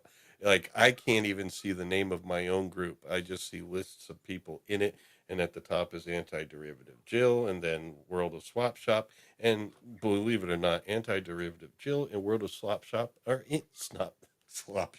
World of Yes, Swap how Shop dare are you. in a lot of other groups that I'm in, so I can't tell which is my own group and which is other people's groups. And I was direct messaging Jill directly, trying to send her things that I meant for the whole group, and it's like, man, Yeah, I mean, most. I think all of my role playing groups are done through Discord. yeah. So we'll do that. Well, anyway, folks, thanks for joining us again for about the fifth time now. We are signing off. Thank you all. And next week, we are going to do that tournament of Yes. great sci-fi themes. Best of the UK and the US, all these different sci-fi TV shows. Yes. That's the designation TV, and it's just one per IP. So, Yes. Yep. All righty. Farewell and have a great evening. Yeah, The no, rest of folks. whatever time of the day you are living in. And